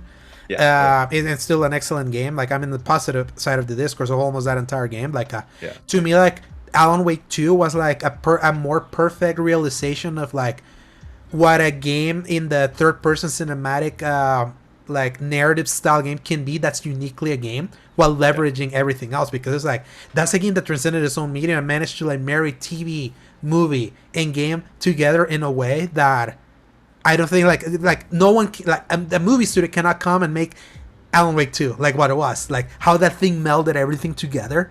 So that's why. So that's why I'm like, I feel like Kojima has kind of works in that pocket, whereas something like Naughty Dog is like those games are trying to emulate Hollywood. Look how easy it was for the Last of Us TV show to be adapted, because it's like it's playing that, and obviously it worked because it takes a skill to do that. But it's like the Naughty Dog games play into trying to emulate another medium, while Kojima and even Sam Lake are like trying to see how they make this medium seem like that, but so uniquely here.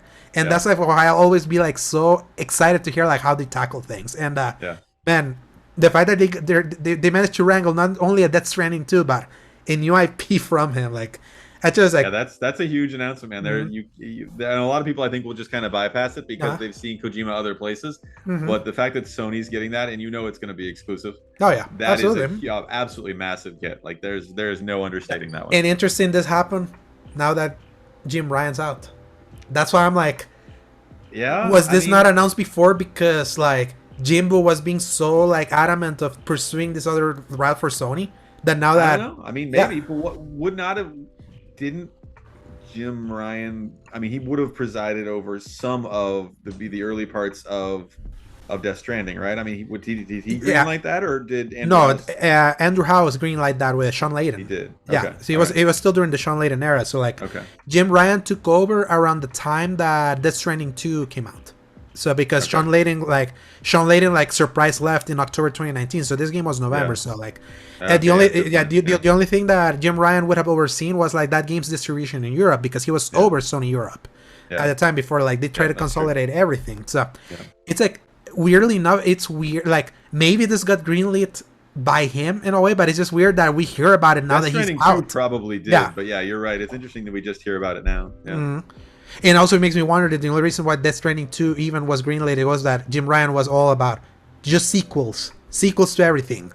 Yeah. No, nothing new. Like so, it's true. It was either sequels or live service, and you weren't getting live service out of Kojima, obviously. No, so you had not even the slightest. Yeah, I thought that was like such a strong way to end that state of play, because it's kind of like the spirit of the PlayStation that I love, in the weirdness. It was represented a lot in this show, in this showcase, because I love Sony first party, but I've been a little bit more disenchanted by the sameness that just the American side of things. It's like, what a Sony game looks like. Like even freaking like Spider-Man 2's Coney Island sequence was like inspired by a cut. A cut sequence from The Last of Us Part 2 is like, these guys just copy each other. So it's like, so it's like, I'll take my weird Stellar Blade. I'll take my maybe not too not too visually splendorous Rise of the Ronin for something like a little bit more fast-paced. Gave me more Death Stranding, because it's like, even though that still feels produced like the American series, like there's nothing like a Kojima game. So it's like those are the things that excite me about the platform, and that's why to me that this state of play was successful from that angle. I totally agree. Yeah, and I can't wait for then other people that prefer the more American stuff, the more safer stuff, maybe get a state of play with this presentation And like with the tease that at the end we're like, oh yeah, Final Fantasy VII Rebirth coming soon. We're doing a state of play next on the 6th. See you later. So it's like I hope that that continues to be the trend, because it's like the sterile PlayStation under Jim Ryan that was like, we're not gonna talk because why? It's like we're above this. It's like I hope that stops, because it's like I like the brand. I build my library in that brand.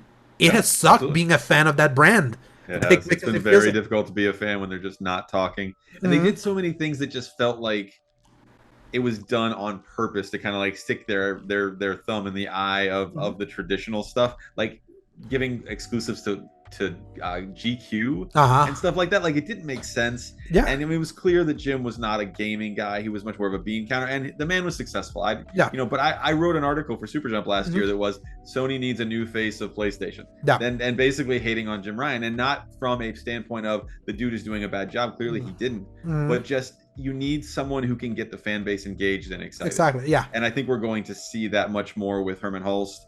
It's going to be very interesting to see if they go back to talking to the more normal gaming type, publications and not the GQs. Are they going to say more? Are you going to see more of this? Like, you didn't see Jim Ryan standing next to Hideo Kojima.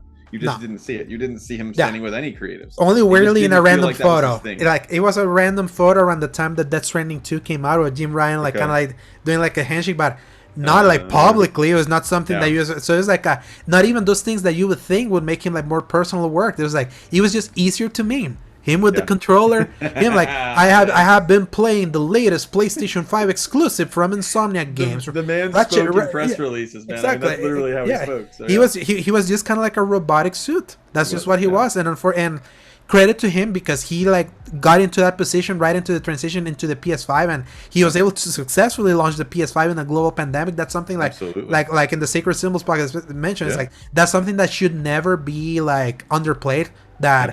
That he was able to like keep the momentum of the brand going, like with the biggest disruptions, but no one can deny like what has been happening with the brand like under him. It's like no cadence of when we can expect them to talk, like how little they would talk. It's like that happened under him. It was hard to be a fan. It was very frustrating to be a fan of the brand and the games, because they just didn't say anything. And it was not what we were used to. Yeah, and now I'm hoping now that, because it's funny, we had not you know what? When was the last time we saw Herman Hulst? PlayStation Showcase 2021. That was the last time. Really? I didn't realize that. In the post show. Like it was kind of when that showcase ended with the God of War Ragnarok first look, they did like a little post show where they kind of did when they talk about KOTOR remake, Gran Turismo 7 and Horizon, and that was like the last time that we really saw Herman Hulst. So it was like that's crazy. So wild. He's so good. 3 years. Like, he's so good on camera. He's personable. Like, I mean, people clearly like him. Like, it doesn't make any sense why they just stuck with Jimbo, crying Jim. Yes, but, and I'm like because the things that he Herman Hulst has still like throughout this whole time he has been the president of PlayStation Worldwide Studios. So he's got the head. He took over like Sean Layden, and then like Jim Ryan was just became the CEO. Yeah. I hope the next CEO that comes in understands that they have to put Herman Hulst front and center. Make him like at least just like, or at least come and be like, now you can always expect a PlayStation State of Play. These things like earn the consistency. Like with Xbox at the very least, it's like clockwork with them. Yeah, we know they start the year with Developer Direct in January. We know they do a showcase in June, and that's it. But we know it's happening with PlayStation. Russian roulette all the time. When we heard they were doing a showcase on May, I was like, "Holy crap! Finally, they're doing it." And it's weird that they're doing it in May. Oh my God, they're doing it 2 weeks early. They must have like guns. The guns are loaded. They're coming ready. That was around the time where Xbox was like down and out with the CMA blocking them, like Redfall being a disaster. So it was like they had such an opportunity with that showcase and they just blew it. Oh yes, and it started like that to me started like the more negative downward spiral for me. How I felt about the brand, because it was like not only they left us hang up to dry for like a year and a half. This is what they came up with. It's like no, oof. Yeah, and that's why I think, like we talked about, even more than anything, is why you don't be quiet, because then you if you don't give people a narrative, they write their own narrative, and it's not going to be a positive narrative. And then the expectations just build and build, and the pressure builds and builds. And if you don't deliver something that is just, you know, the most amazing thing ever, it's going to be a failure. If you drip feed, people will not have to do that. They won't have to make their own narrative. They won't have to be, you know, okay, well, this is what's going on. Clearly it's not good. So it shouldn't be that difficult. And it feels like they made it very difficult. I agree that Herman needs to be the face of it, unless you get another guy as CEO that's really super you know, personable, like a Sean Layden. I think Herman needs to be the face. Absolutely. Oh yeah. And especially like when we know that PlayStation has used to be so personal during the shoe heydays and all that, it's like it's just been so sad that like how like blanket corporate the brand became like under Jimbo. So that's why I'm like, this was like when the last State of Play from September, I was like, okay, cool, they did another State of Play in September. There's like some cadence, we can expect it now. And Shawnee showed up there, which she showed up in this one too. I was like, cool, at least we're like getting the humanity back. Still not perfect, but 2 in a row doing that way, and Herman being in front of this, I'm like, okay, now I can start feeling more confident about the brand, because that's the thing. Like everyone came into 2024 being like, what does even PlayStation even have after Spider-Man? And I'm like, with a State of Play that highlights, look, everything that's here already is something that came out. Like Grand Blue Fantasy is exclusive to PS4 and PS5. So it's like, even all these things, like they have stuff, but by not talking, no one knows. And there's no reason not to. I mean, give them something. Give the people something. And the perception just like blankets the reality. And so and I'm like, no, it's like reality is that as of right now, there was a lot of brew happening with Xbox. The only thing that Xbox had by happenstance and by the last minute was Pal World. Pal World came to save them. They had nothing. Like literally, Xbox had nothing, but they definitely came with a big swinging, you know, down there, saying that no, this is gonna be their year. But I'm like, I look at the first half and I'm like, my PlayStation is gonna be turned on more than the Xbox. I'm turning my Xbox on for Persona 3 Reload because it's on Game Pass. So that's like the only reason. But I'm like, it's like, but again, perception hiding the reality is like PlayStation not. That's why they probably went earlier. This is the time that PlayStation needs to be, you know, striking, if you will, because like you said, there is kind of a vacuum until the Activision Blizzard King machine starts pumping out stuff into Game Pass and into that ecosystem. This is the time, and that's what was so disappointing about the failure of the showcase, is that this is the time you need to be getting people on your side, because you know what Xbox has got coming. Exactly. And I honestly think they put too much faith into the fact that they could actually block the merger. And when they didn't, you know, and also something that I always said that was probably my least favorite thing that happened during the PS4 era was that because Call of Duty came to them, because that was that when they finally got the marketing deal with Call of Duty, they were getting the maps first and all that. Like they became so lax in the fall. It was like so often. It was like with PlayStation, you get your exclusives in the spring, then in the fall. They have left it easy. They have left it like clear just for Call of Duty. It was like so boring how reliant they were. Even 2021 when they delayed Horizon into 2022, it was like, that doesn't matter. We have Vanguard. Of course, they had Vanguard. So it's like the war, like a Vanguard, the full one. It's like, but because they had that Call of Duty association, they feel like they were like, no, we're covered. But funny enough, as soon as the announcement of the acquisition happened for Activision, what did we start getting now? Now we get fall games. So it's like, because then that same year in 2022, we got Ragnarok in November. Last year, we got Spider-Man in October. So it's like, now we have stuff. So it's like, maybe now they finally know that despite Call of Duty for the next 10 years, that's still going to be showing up in their platform. No longer can they put the commercials, play it on PlayStation or best on PlayStation, all that. So it's like, I always knew that was going to be a net benefit of that acquisition going through, because then I knew that then they would have to like try to build their brand around something else. And look, funny enough with PlayStation, it's like, they set themselves up with Hogwarts Legacy last year. It's like, oh yeah, no doubt. It's like they moved so many units of that game and the systems just by just that little association. So that they got to keep putting the work, and I hope we get more said for the company that's you know down. You know that the best, most creative PlayStation we saw was when they were in trouble with PS3, the early PS3 days. That's when they were the most creative, and they have to get back to that point now. Even though it looks like they are going to be the winner of, you know, that whole battle, it's still, they still need to find a way to be hungry and creative, because we've seen what cocky, you know, top of the heap Sony looks like, and it's not good. It's not pretty. And so they need to be hungry again and think like they were in that era, whether they are or not. Yeah. Yeah. And the thing is that at least like now they know that in revenue alone, like Microsoft now has like just with ABK alone, revenue is like higher now for them. So it's like, Oh yeah. no, so they can still be doing good, but now they know their competitor like have bought lots of golden gooses that are just gonna They keep did. like pumping them. So they gotta work harder and they gotta like at least excite people that understand. Like to me, it's like I hate feeling like us as consumers, we are being taken for granted. It's like, yeah, we're not gonna say I know, anything. that's not a good feeling. Yeah, it's not a good feeling. It's like, yeah, we're being so successful and without saying anything. So why would we be saying that? Like that should never be that should never be a comfortable position for a company to be in. It's like that's just cocky to the extreme and like burns goodwill. That then when the thin cows come in and then like and everything comes down, it's like by burning them, it's like where will they be when things are not like all like rosy? So. Yeah. That's why I'm like, right. I'm like, yes, I'm so glad that we're slowly seeing the trickle out of Jim Bryan, that feeling like it has some more positive effect. So It has some feeling at Yes. all, you know, like any kind of feeling, like you're not being dressed by a robot. Yeah, I'm with oh you. yes, yeah. And with that concludes our state of play conversation, Brian. And before we leave, I'm gonna read the releases for the week of. Let me see where the freak is my calendar. for the week of February 4th to Okay. February 10th. Only 3 games. Only 3. Wow. Slow Yes. week. Oh yes, but the next week is nuts. Oh, So- absolutely. Yeah. So yeah, It's like so- taking a breath this week so we can, you know, exhale next week. Oh yeah, so Foam Stars comes to PlayStation 5 and PlayStation 4 on February 6th. Helldivers comes to PlayStation 5 and PC on February 8th. And apparently this was announced today, like Resident Evil 4 Gold Edition comes to PlayStation 5, Xbox Series X and S, PlayStation 4 and PC on February 9th. So Okay.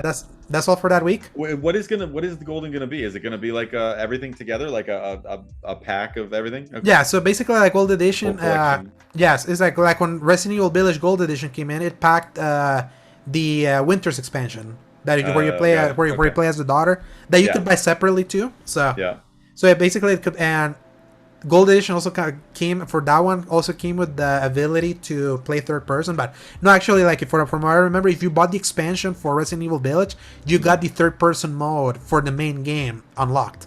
So So Gold Edition in this case is just the pack together. It's everything together. Yeah, if you haven't played Resident Evil 4, like for anyone that hasn't played Resident Evil 4 remake, I cannot recommend it enough. It's the so original was good. one of my favorite games ever. So yeah, I'm dying to get into it. I haven't. I played 2 and 3 remake last year. Oh, okay. And I know how good they've been doing. So yeah, I'm excited to get into 4. I've actually bought the original. I'm gonna play that, and then I'm gonna get into remake and just see all the stuff that they changed. So Yes, I'm it's excited like to do that. That will happen sometime this year. I think what's so interesting is that Resident Evil 4 remake is like it's such a good remake, but at the same time, Resident Evil 4 original is still so good that I feel like both these titles complement each other well.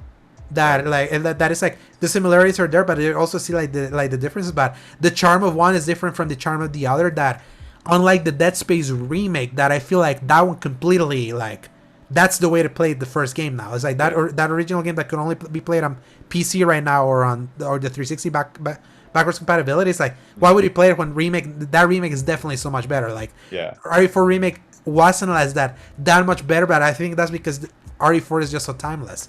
So yeah, it definitely is. That's awesome. That's good to hear because I do want to play them both. So yes, so awesome. All right, Brian, that brings us to the end of the show. I want to thank you so much for joining me today. Like I knew it was gonna be fun, but it was so much fun getting to talk. Let me vent my Suicide Squad so much for a little bit.